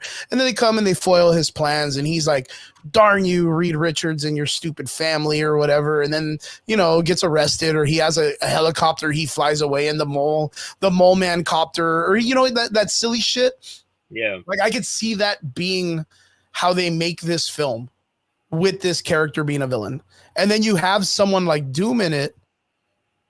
And then those are the characters they displace into Secret Wars and they bring in and they have to like, you know, coming into the now time, being from their old fashioned superhero story style telling in their universe to like all the new age technology that they have to learn to work with in Secret Wars.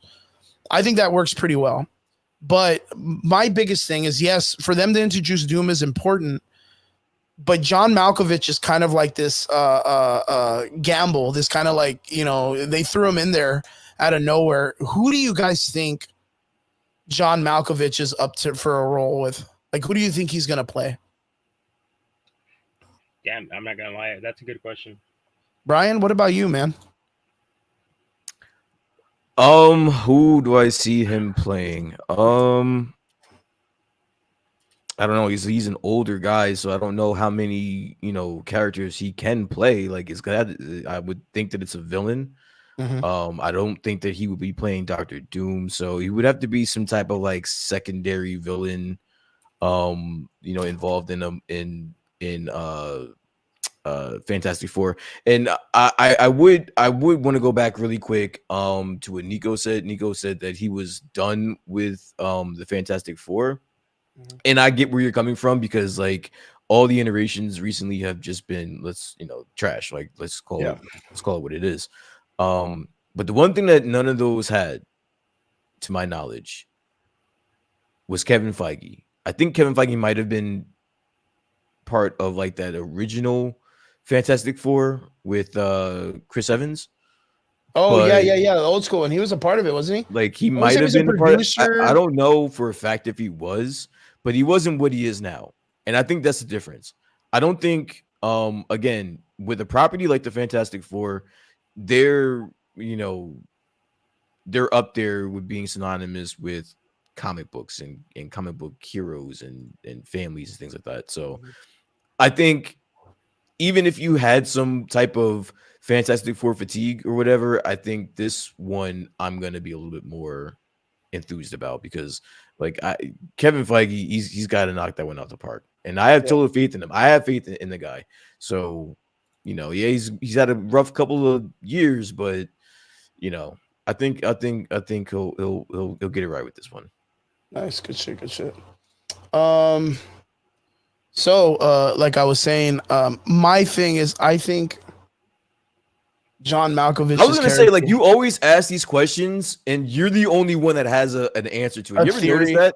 Like, why don't you just like come out saying, "Yo, this is my theory on who I think this is going to be"? Like, well, no, because I have no idea what the fuck John Malkovich could be playing in the MCU. Yeah, I really think it's one of those things. You couldn't have given me a more. Yeah, like you couldn't have given me a more random person to be someone in the Marvel universe. Well, I mean, it is cool. Like, and the thing is like, well, I have a one-track mind. You know, I'm one of those people that I stick very close to like the resource material. Yeah. So I think like just a handful of characters because I know that storyline. But like, if you come out and be like, oh, would it be cool if it was like Songbird or some shit? I'd be like, Songbird, holy fuck, or you know what I mean? Like, you know, you could end up bringing out a whole other character that I'm not even thinking about. And that's why I ask. And like, let's say we talk about John Malkovich. I think he'd be a really great runner-up for the Molecule Man. I think he plays crazy characters very well. The Molecule Man has like a very crazy split personality. He plays, he has a very good role in Secret Wars. But you're right. I think Brian's absolutely correct when he says, but he's pretty old. Like, you're going to ask him to play like one of the biggest characters of a multidimensional character for how long, though? He's literally like the biggest. Like, he's old, man. You know, looking at him right now, like you look at his picture and he's an older gentleman, man. Yeah. But I could imagine them bringing him in as like a Molecule Man. He's 70 years old. Yeah, he's old. Like he's like Sir Patrick Neal, what's his name? Fucking you think you're gonna see fucking John Malkovich chained up in fucking Doom's basement? Yeah, no shit. Being interrogated. You see that happening? Is that what you're telling me? Yeah, but no. Like it's weird. Like you imagine the Molecule Man like this, like a younger cat, right? But then when you see him drawn in like these type of aspects, you imagine him being a little bit older. And then you look at this kind of picture, and you could see John Malkovich when he was younger. Look at this picture, and then you look at that picture. And again, you know, Secret Wars, Owen Reese, like he was a very Doom had him hanging upside down and shit. Yeah, well, no, that was him floating. He was floating himself. Oh, he was floating, right? Yeah. Yeah, he was that's just him in the room by himself. And then he would just pop in and out, and then he would talk to like Miles Morales. Remember when he blessed him into the Marvel universe after everything got reset and shit? Mm-hmm. Brought his mom back and everything. Hey, lower your videos. I think personally, John Malkovich as Owen Reese would be a really good choice. I can see him pulling that out. Hard part is I can't see him. He's going to be the most based villain of. He's gonna like John says in the comments. He's probably gonna be like a politician or some shit like that. Yeah, that would be kind of weird, right? John Malkovich plays a politician that is against the mutant and superheroes. Yo, that would be pretty cool, man. Lower your video. Oh yeah, de-aging effect. John Malkovich playing a younger character. Yeah, but I don't know if they'll do. Then why not just get a younger guy, right? A younger guy then at that point. Yeah. I don't know. I mean, I could see that. And you know what? I'll tell you this. It determines on who they choose for Reed and Dr. Doom and Victor Von Doom. If they choose the cast from the Fantastic Four, no, it's fucking what's his face, right? I was gonna say it's Pedro Pascal, bro. Well, Pedro Pascal's not young. I mean, he's not super young looking, right? He played Joel. His character would be like Reed Richards' age in the Secret Wars comic, right? The guy's 70 years. This guy's 70. Yeah, this guy's 70 though. Like he's old. Yeah, you can't fuck with that. He's old, man. Maybe the Beyonder? Maybe. I mean, the Beyonder is like ageless, right? But Owen Reese is like, you know, that dude's of age. He's a human being, but he's half the Beyonder. But he's always been made like an ugly looking motherfucker, though. You calling John Malkovich ugly? Well, he ain't pretty right now. I'll tell you that much. Goddamn. It's highly. But like he has that like very like rustic face, right? I don't know. This guy, you calling this guy ugly? This guy's 70 years old and he's still fucking pounding it. Yeah, he can business, bro. Right? Yeah, he's got people lined up for him and shit. Yeah, I think John Malkovich is a really good choice, especially when you're coming in at the end of like, you know, you're at the end of the ball before you get your home run. You're about to hit the ball, and you want to bring in heavy hitters to make Secret Wars work, especially with like a not a heavy hitting team of actors. you got to bring in all these heavy actors and actresses and stuff like that. I think John Malkovich is it's a good call. I really do. But yeah, what do you guys think, man? Good, bad? Having John Malkovich come in something in the Fantastic Four in any way? Think it's a good call for Marvel? I don't think Honestly, it can ever John be bad. Malkovich, I think it's way better than The Rock personally. That's my opinion. Oh yeah, 100%. When I think of John, I'm thinking of Cyrus the Virus, Con Air. Oh shit, that's a good call. And I seriously, I could see him playing a fucking villain. He's got the capability, and the Cyrus the Virus, that character, dude, it fit him so well. If he can pull something off along those lines and give us a character like that in the Marvel universe, dude, it's gonna be awesome. I'm telling you right now, I'm personally more excited to have him in than I'm more excited than The Rock. Screw The Rock. I'd rather have John in there. I think it's kind of, you know what? And I'm just thinking about that. It would kind of suck if he was like Sue Storm's father. You know what I mean? If he's like the scientist that Sue Storm and Johnny Storm, remember how they had the actor in the other movie? And the dad played like a pretty important role on them being inside the second Fantastic Four movie. Yeah. That would be kind of I wouldn't want him to be the dad. There's a part of me that really hopes he's fucking Owen Reese, man. Molecule, man. Be about that. Well, onwards to the last part of the conversation, boys. That's a really cool call. Just wanted to bring it up. Last part of the conversation is something that Brian is enthusiastic. He was like, "Got to talk about it. Got to talk about it." Nico, I don't know if you've seen it yet. I've caught up. I've kind of finally caught the whole thing, and Brian is now here to talk about it. Let's go.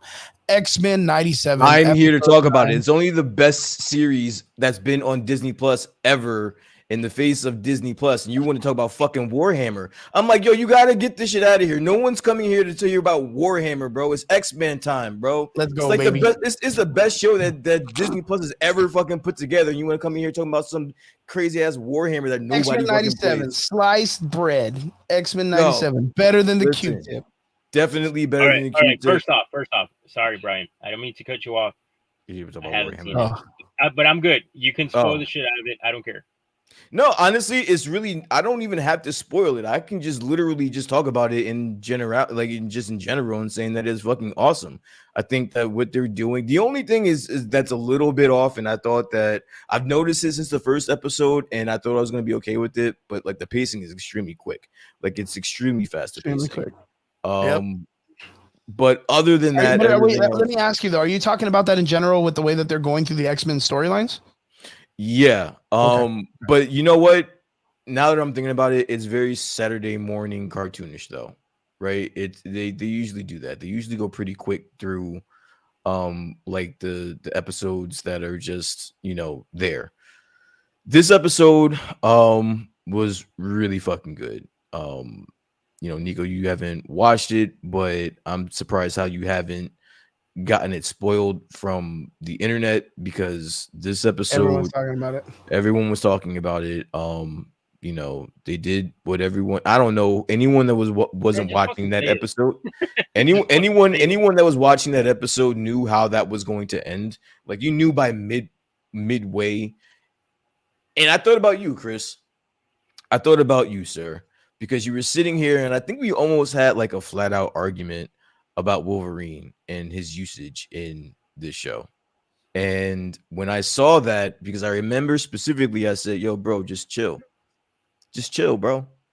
They're gonna get around it's fucking Wolverine, bro. They're not gonna leave out fucking Wolverine. No, man, like it's just, I did that, bro. But they did leave him out.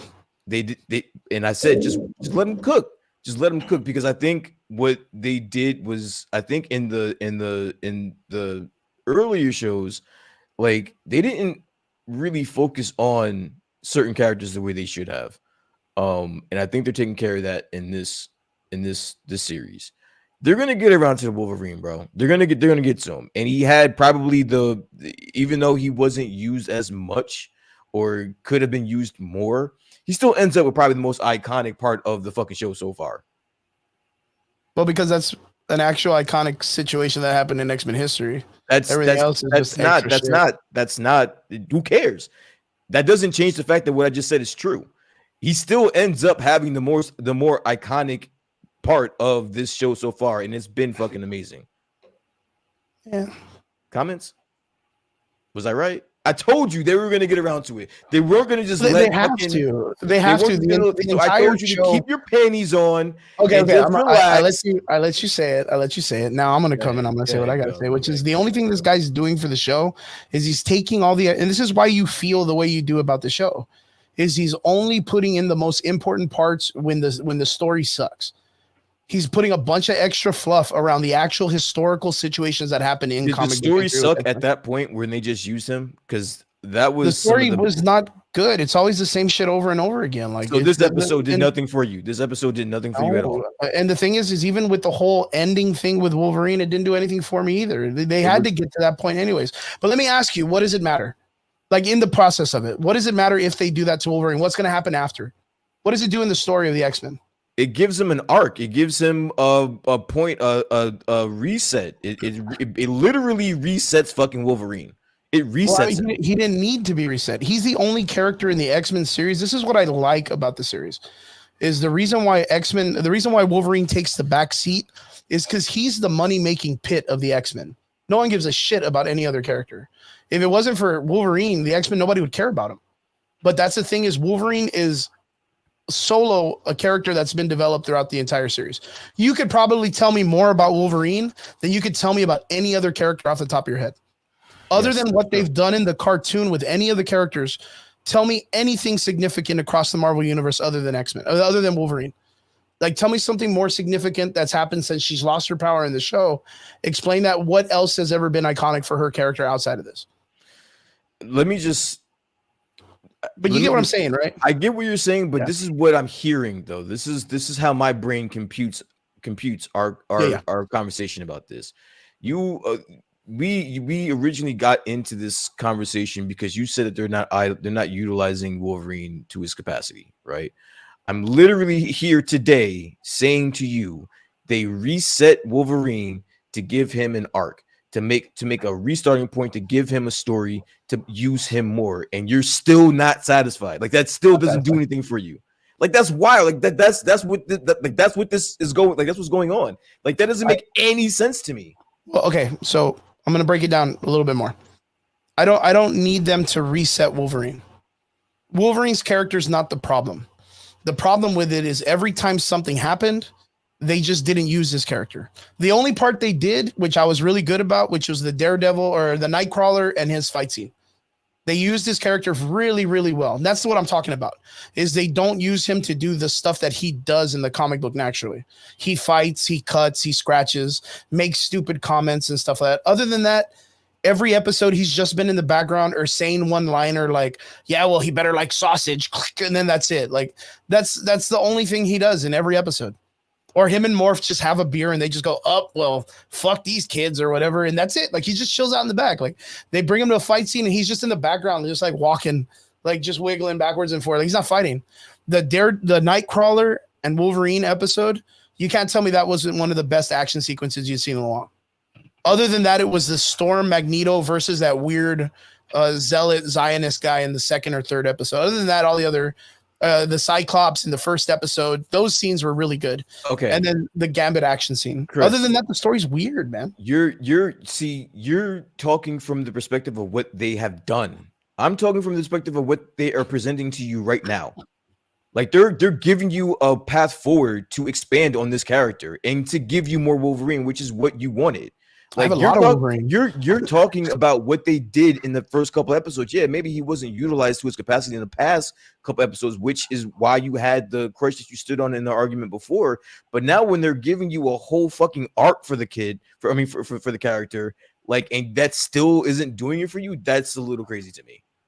The reason why is because they're about to give you Pharaoh fucking Wolverine, and you're not excited about that. That's insane to me, bro.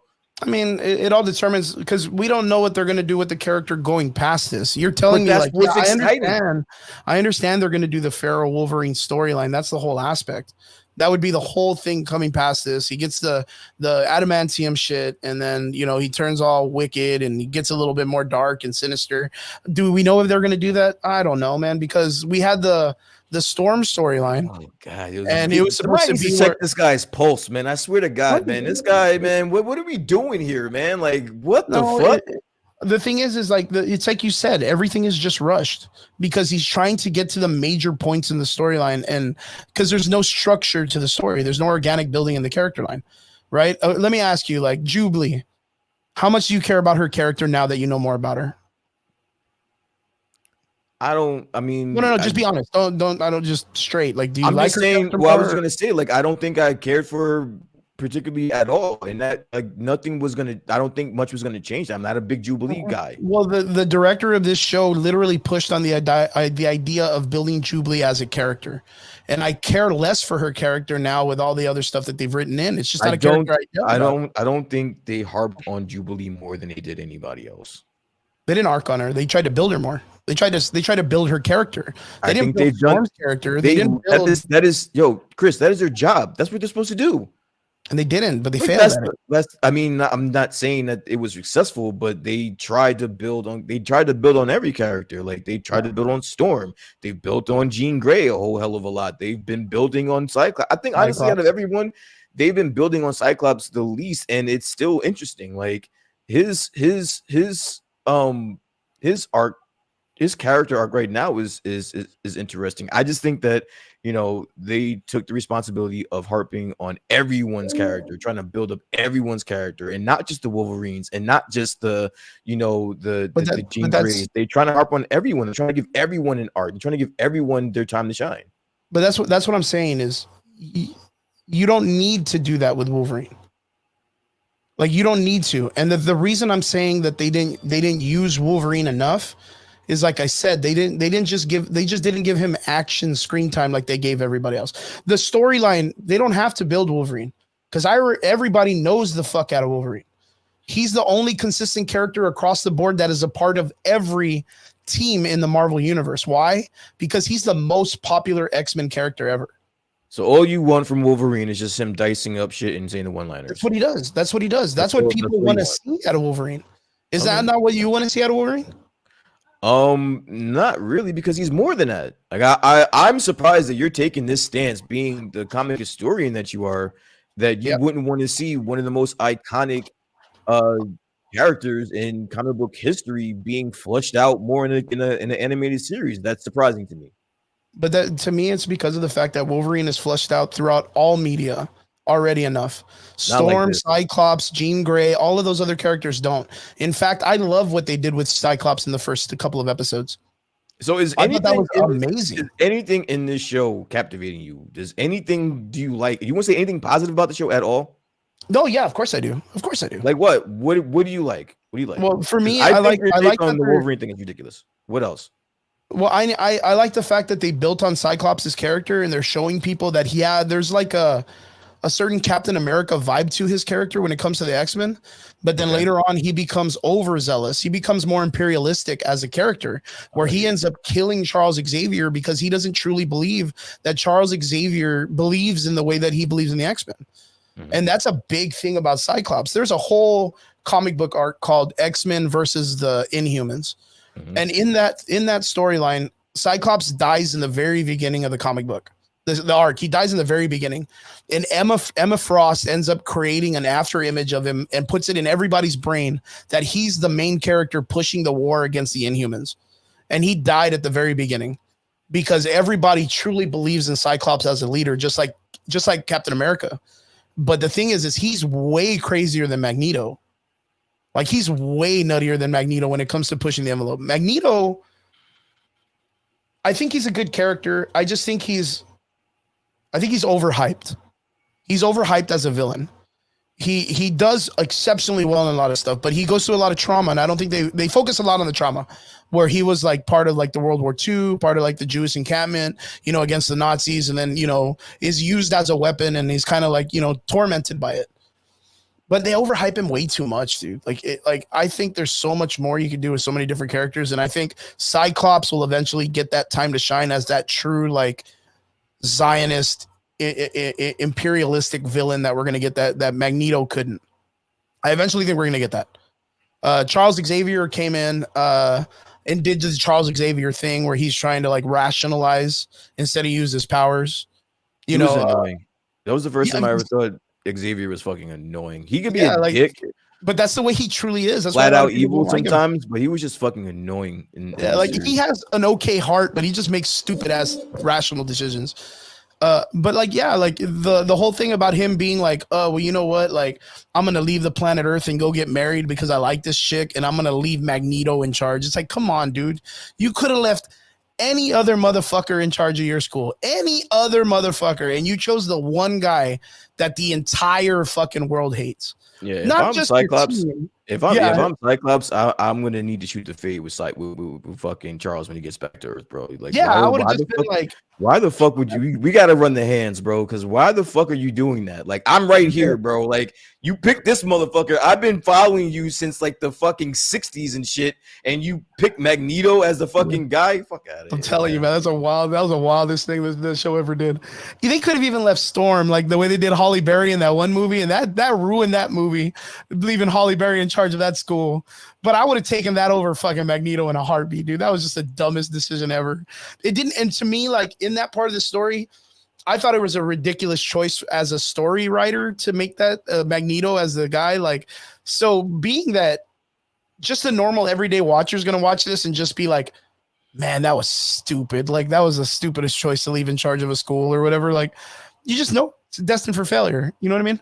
But I guess that's a way to cause turmoil in the story writing to get the audience involved more, because you knew it was going to fail and Magneto was going to go nuts and, you know, he was going to try to kill everybody in the world. And yeah, I don't know. Storm, I've always loved Storm's Does he do that in Fatal Attractions? Like, does he like kill the Earth? Do you know? No, I don't remember. I know he smashes a giant EMP, but actually he just drops like Asteroid M onto the planet or some shit like that. Like, it's way weirder in the comic books, man. That was some wild shit. Yeah, it is, man. Like, but the thing, okay, so like again, Magneto is kind of like this. Like, why would you let a dude loose like that? Like, why? Like, why? Like, I think that Cyclops move that he pulled when Charles had Magneto like hemmed up and he had him under control, like it was over. Cyclops shot his ass, and Cyclops shot him to break the hold that he had on Charles, him. We need more time. What did Cyclops think was gonna? What the fuck was going through his head at that particular moment? What did he think was gonna happen? The part about Cyclops that everybody needs to understand: that motherfucker is dumb as shit when he rationalizes himself. What was going through his head? Like, I don't get that. That's Cyclops. That's 100% Magneto. All right, so Nico, let's just say not spoil everything, but there's a point in this episode where Magneto is beyond pissed. Like, he has had it with everyone. Like, he's had it with Charles. He's had Ultra Instinct, man. He is done with everybody and in everyone's mouth and everyone's shit. And he even tells Charles Xavier to shut up, dude. That was funny as fuck to me. I don't know why. And then Charles finally gets him in some type of like mental hold where the threat of Magneto is over. He is subdued. Like, he is gonna be fucked. He is about to drain the life force out of Eric until he is about to pass out. Yeah, right? he's gonna give him brain. He's gonna turn his brain off. He's about to drain him. He's about to drain him of everything, right? And Cyclops stops that because the other team didn't accomplish their goal, so they were like kind of like ahead. Like, we can't subdue this guy who's killing the fucking Earth and about to kill everyone on the fucking planet, who is just now the fucking villain of the planet itself. We're gonna let him back loose into, out of this hold, and there's no backup plan. There was nothing. Like, he slaps the fucking helmet on Charles so quick to shut him down. So now the only person that could have saved you is fucked. Now you have this pissed off Magneto who is just, he's done. He's done with everybody. I'm laughing because it's so funny to me, dude. Like, why the fuck would you do that? Yeah, it's a Star-Lord moment from Infinity War. Yo, that's fucking funny to play. That's sitting there. Really, my mouth is on the fucking floor. I'm like, got that right on the button, and sure as fucking day, fucking Magneto gets up and he's done. Cloud9, baby. He's just on fire, man. Yeah, he's done with everybody in their shit. That was the silliest fucking situation I had seen in a while, man. And that's like right on the button. That's the Star-Lord moment. I remember we talked so much shit about that. The entire internet talked so much shit about the Star-Lord and Thanos moment. Because that was the dumbest, that was the most irrational thinking I've ever seen out of one human being in the entire goddamn world. But yeah, it's really weird. And then like the whole Wolverine thing after that, like how didn't he feel a big ass fucking metal dude coming his way? Like how did this motherfucker fucking sneak up on him and get him when he feels that's way too cool to nitpick. Like that was just cool. That was cool. Watching Wolverine it's like the finally same get way his it shit is in off, the comics, yeah. and then it ends up the way that it did in the comics. And honestly, that was one thing that I did appreciate about them putting that in there, because I was so far removed from comics when Fatal Attractions dropped that I had no business knowing what the fuck that was. And I just remember, you know, still being somewhat in tune to where that was something that I knew about. I knew it was something that was there. So yeah, true that. I'm gonna hold that. But yeah, that was a pretty interesting part when it came to the storyline, and to see that whole Cyclops thing kind of unfold the way it did was kind of weird. Okay. So yeah, I thought that was like, but you know what, straight up, like that was like comic book accurate like past 2015 Cyclops. Like always making like the dumbest irrational decisions because it only needs to benefit him at that moment. But like, that doesn't make any sense. Like this entire episode, he's talking about his allegiance and, you know, the impression he's gotten and that he's been under Charles Xavier's tutelage, you know, forever, and how he was pissed at Charles. He really carries himself as a leader. And you're telling me a leader makes a mistake like that? That's what makes him a bad leader, man. Like you make that mistake and that's costing the entire planet. Everything. Yeah. I mean, he may be cool saving Nathan or Cable or Jean Grey or whatever, but like the rest of the people can all just fucking. He's that one dude that's like, what do? You save a train with a bunch of people in it, or your kid, or do you let your kid die and save the bunch of people? He's like, fuck them people. Like he's just like Cyclops is like, fuck them people. And that's just the way he is for the mutant kind, man. He's like a super like Zionist, man. Like super over the top dictator when it comes to like the mutant kind. So I kind of hope they push more on that. The Wolverine story of him becoming feral, I guess like it'd be all right to watch. I mean, to see it unfold, actually, this fucking guy. I guess it'll be okay to watch. Shut up. I mean, the only thing, I mean, like I said, like, amazing. There's really nothing that comes from that other than the fact of when they put the adamantium back into him. That's it. Like that's it. Other than that, he fights like what? He's gonna fight that fucking dude with the arm, Cyber. Like he's gonna fight Cyber a bunch of times, which is a dude with adamantium arms that just kind of just beats the fuck out of him. He's gonna get his bones broken a bunch of times. Like there's not anything like other than the factor of like you said, like he's gonna go feral a lot. He's gonna be more animalistic. We may get that like I forgot. I think Nico, I think you talked about it too, where we get like, or I think we talked about it like last week or this past Friday, like him by the lake, like, you know, with the wolves and all that stuff, like the origin story, like maybe even the factor of him knowing that he has bone claws and they weren't just installed the blades in him, like during the whole like Weapon X program. Right. So like, even he figures out like, really, I had bone claws before this. That's wicked. You know what I mean? Like all that shit's kind of going to play a factor. I just don't want them to overgloss it the way they overglossed Storm's story. I was really disappointed in the Beast tells Storm, this is a permanent thing. And then like one day later, she bangs Forge and gets her powers back. Like, I was like, okay.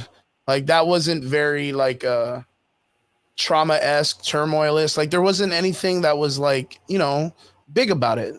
Like she got her powers back off of something that was supposed to be permanent in 3 hours, like maybe 4 hours, just on her being like, oh, you got to find yourself in a cave or whatever. That's kind of that was dumb. Like, come on, Brian, like you're making faces, but come on. Like being that Beast literally was like, wow, this is permanent. And then like 3 days later, she gets her shit back. How the fuck? Well, it wasn't that kind of part of the movie with Magneto in the cell?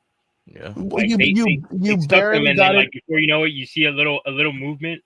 You barely got it open-ended at the end that he may still have his powers, but they didn't go past that because the movies they didn't make a movie after that. So you don't know what happens to Magneto. but everybody in the film assumed, hey, if you got shot with this fucking dart, you're fucked. You're done. Yeah. Yeah, you're done. Yeah, you're dunesies, man. Yeah, that was the whole thought of it. Yeah, and so in a sense, that's kind of the way I saw it in the animation. I was like, okay, she lost her powers, but I don't think it's gonna be permanent though. Like she's too of an OG X-Men, and she's there's no way she's gonna just have her fucking license her powers. Exactly. But there was no I kind of figured you can't pick and choose when you want your comic book shit to be a comic book, bro. Okay, like, so I'm completely lost once and for all. Is X-Men 97 a continuation somewhat of the original? No, it's a direct continuation. So, and if that's a continuation, they already did the arc for Wolverine. And now from what I'm hearing, I haven't seen the episode. From what I'm hearing, they're gonna do another arc of him possibly going back to showing what happened. I think they did like the Weapon X, but this isn't this. I think they did the Weapon X episode, but this isn't that. This isn't him going to Weapon X. This is him just going back to, before the Animanium. And he's basically what happens is Magneto just basically pulls all the fucking Animanium out of him, and it basically drives him insane. It drives him, berserker. He basically turns into berserker Wolverine, and I'm assuming that they're going to be dealing with that moving forward with Wolverine, not particularly the Weapon X program. Yeah. So I'm excited for that. I didn't get a chance to follow, while the comic book was going around about that. I just know that that's what happens, and I'm looking forward to seeing that. I'm kind of like, I mean, I'm not saying that the show is like horrible. There's nothing about me that's saying this show is like unwatchable or something. It's not it's not Secret Invasion, bro. What's your grade on it? What are you giving it? Oh no, dude, like I'm up like a 7.5, 8. Like I think it's all right. Like there's nothing bad about this show. Like you can literally put anyone on this show and they'll get it. And then they can go back and watch the old cartoons and be like, all right, cool, I get it. Like there's nothing about it that's bad. Like I just think that there's certain parts that I think they could have gone in a different direction, but they didn't. And then of course, like the pacing is kind of off a little bit. Like I feel like again, like my biggest thing was the Storm thing. I get what they were trying to do. I just don't feel like the emotional connection to the character. Like I think the voice actress is amazing. I'm on that actress's side 1,000,000%. I think she does amazing. I want her to do fucking audiobooks. Like I think she's amazing. She plays Storm extremely fucking well. When I think Storm, I think her. Like that's never an issue. But the turmoil of her character going through the factor of her losing her powers and it being permanent, I kind of feel like they didn't let that idea cook enough and let this actress shine on her, like bringing that emotional content. In fact, like her fighting a giant like hawk or whatever it was. I don't know what that was. I get it that it's supposed to be like a demon-esque character brought on by I don't know, peyote or whatever the fuck they're doing, ayahuasca or whatever, doing some crazy shit. Like, there's something about it that they wanted to make it more of like her having her abilities was a spiritual journey, right? That's kind of what it was portraying to be. But then them adding the what was the name of the character that it was? The adversary, I think that was the name of the eagle or whatever, that weird demon bird. It was like the adversary, and it's a villain in the X-Men universe. I just feel like it was a little too much, and they needed to make it more about the trauma, like what she was going through. I just don't think they fleshed that out enough. So, what is it? Brian. Oh, Brian, he's aiming at the Vegeta in the background. That belongs in a trash can, sir. So I don't know. You guys, I get it. Once 11 o'clock happens, you guys are just turning into fucking animals at this point. I don't know what you guys about. This guy Chris is talking some nonsense, and this guy is pointing trash out to me on live camera. I don't know what's going on. This whole show is out of control, man. Yeah, man. This is one time where Rob hits this shit out the park. This show is a 10 out of 10. I think what they're doing with every character is fucking amazing. I wish the people that wrote this, I think Bo DeMayo needs to be writing everything that I watch from here on out. and or at least show running everything that I watch from here on out. Do you think they made a mistake by firing this guy? Until I find out what they actually fired him over, and then I'll probably have to recant those statements. But until then, I'm riding with Bo D'Amago, and I think this show is fucking amazing. Vince says 9.5 out of 10. And Vince is a hard person to sell, so I'm going to fall in line with Vince there. And this is highly. So Ryan, let me ask you, because you're really sold on this show. What's been your highest point of the show? Like, what's been the highest thing that you're like, man, dude, like this is it. Like this is like pinnacle. That's easy for me. All of it. I think aside from the Jubilee episode, which still, had some really dope areas. I didn't care for it overall. But other than that, they've been topping it themselves week after week. It's becoming something where I'm seriously debating whether or not I can put another Disney Plus show over this, and it's hard. Wow, shit. It's hard. I think Loki is up there. Loki was my number one, but I think X-Men 97, and they've been greenlit for season 2 and they're starting to write season 3, dude. Season 3, right? Yeah, man. So this isn't going away anytime soon. And if they keep this up, then we're in for a fucking man. We're in for a long ride, man. Yeah, I'm about it. I think this show's pretty good. Like I said, it's not anything that it's dying or anything like that, in my opinion. Just a little bit of things, but nothing that's gonna kill it. Any theories on what you got coming on for the show, like in the X-Men series? Like, what do you think they're gonna do next, or what do you think we're gonna get with like maybe Gambit, or what do you think's gonna happen? I do see we talked about it the last time we were here, where Onslaught is definitely on the table. I do see them being a crossover, what Vince is saying. I do think they're not just gonna put Spider-Man in that episode when Magneto. Oh yeah, that was crazy. Yeah, like I think they're gonna do something with Spider-Man, and honestly, I still think that the Avengers are on the table as well, where there could lead up to being a Avengers v X-Men crossover or something, type of deal. I'm hoping they threw a real big wrench by just adding all those collabs out of nowhere in that one episode. Yeah, we got Hulk in this episode, so they're putting them in. They're putting them, around just to, make sure you guys are still keeping your eyes open. But I do think that's going to be there somewhere. Yeah, and we had a bunch of cameos. We had what's her face? What's her fucking name off the top of my head? The chick that with the psionic shit. Psylocke, yeah, they had Psylocke pop off in the first or second episode. I think it was first or second episode. Yeah. Yeah, and then they had Spiral, and then all of a sudden they brought in the Mojo episode, and I was like, "Fuck, dude! Like, that's like deep cuts into the X-Men universe. Like, they know that means there's like Shatterstar's a possibility. Mm-hmm. Like, there's a whole bunch of opportunities, especially him coming out with Deadpool. So, and then Spider-Man 97 came out, which was like the old Clone Wars cartoon of with the Beyonder and all of that stuff. And then they brought in Captain America, which is like around the same time with the Avengers shows. There's a huge possibility, man. Like, I think they're taking some really fun risks.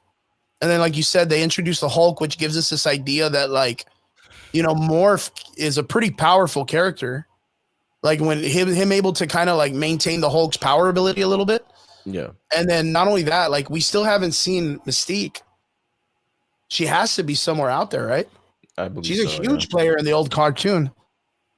And then not only that, what was it? There was another character that kind of caught my eye too. Yeah, I can't think about it, but yeah, they've done some pretty interesting stuff that I'm pretty excited about. So yeah. So what do you think, Brian? What is this show? 10 out of 10 for reals, or are you kind of like 10 out of 10, bro? 10 out of 10. Sweet, man. So you guys heard it here first. More Brian, 10 out of 10. I think it's like a 7 high. Nico says it's like a 8? Nico, what'd you say? Like an 8. Yeah. So yeah, guys, go check it out. Make sure you guys go check it out. It already season finale. Was that episode 9? No, we have one more. Do we have one more episode? Yeah, it's a 3-part finale. Holy fuck! I didn't even know that. Wow, dude, I really thought it was going to end at that part. Damn. Nope. So we're about to get some crazy shit in the next episode. I'm totally with Brian though. I seriously think this show is basically right now at this exact moment. I think it's what's keeping Disney Plus alive. Like, it's that popular right now that I seriously think, due to this one animation, it's keeping Disney Plus afloat. Because other than that, if it wasn't for this show, I don't see a lot of people fucking subscribing or getting into Disney Plus. they haven't released any new content. They really haven't released anything that's out there that's wowing anybody. It's wowing anybody. You know, so for the most part, I know a lot of people, what they do is they subscribe, and then once their series or their show comes out, like Loki, they'll go back and jump into it so they can watch it. And then once it's over, they just fucking cancel the shit out of it, you know, because there's really nothing out there. They're just fucking regurgitating the same shit. It's the same fucking Disney movies, you know, that they're bringing out. You know, if you're already caught up with all the other Disney, like fucking Marvel movies, there's really no point in really having the subscription. So really, I think this animation is kind of revamping Disney Plus for them. And I was reading Vince, the whole thing about the Spider-Man series 97. I think at this particular point, after seeing the success with X-Men, it's a very high possibility that they're going to fucking do that and go, you know, why not? Let's go for it. True that. Well, guys, thank you so much for tuning in with us this weekend. We really appreciate all you guys. To all our extraordinary listeners, we appreciate you. Nico, where can they find you on social media, on your website page? Just here on Facebook, it's Nico NYKO, last name Cantu. Profile picture is Scrooge McDuck, bro, always hustling. Awesome. And Brian, my man, thank you for being able to join us today. I know work's always hustling for you and stuff like that. So thank you for being able to jump in with us. And Brian, what do we got in the pipeline coming up? You're gonna probably be at work next week for sure.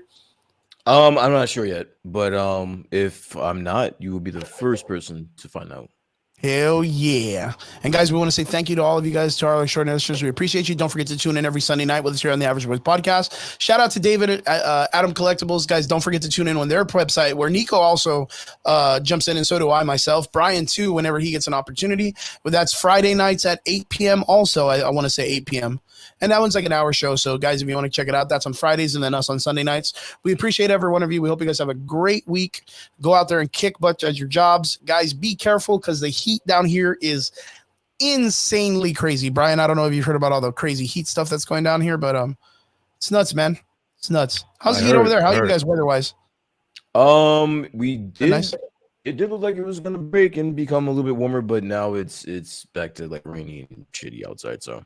All right. Well, let's hope we get some of that weather. Let's hope Brian can kind of push up some of that weather down here, man. So that way we can get cool. Next week, it's going to be really hot. So, guys, you guys be careful out there. Make sure you guys stay hydrated. And we'll see you guys again here next Sunday, 8 p.m. here on the Average Boys podcast. We appreciate every one of you. And peace. Laters.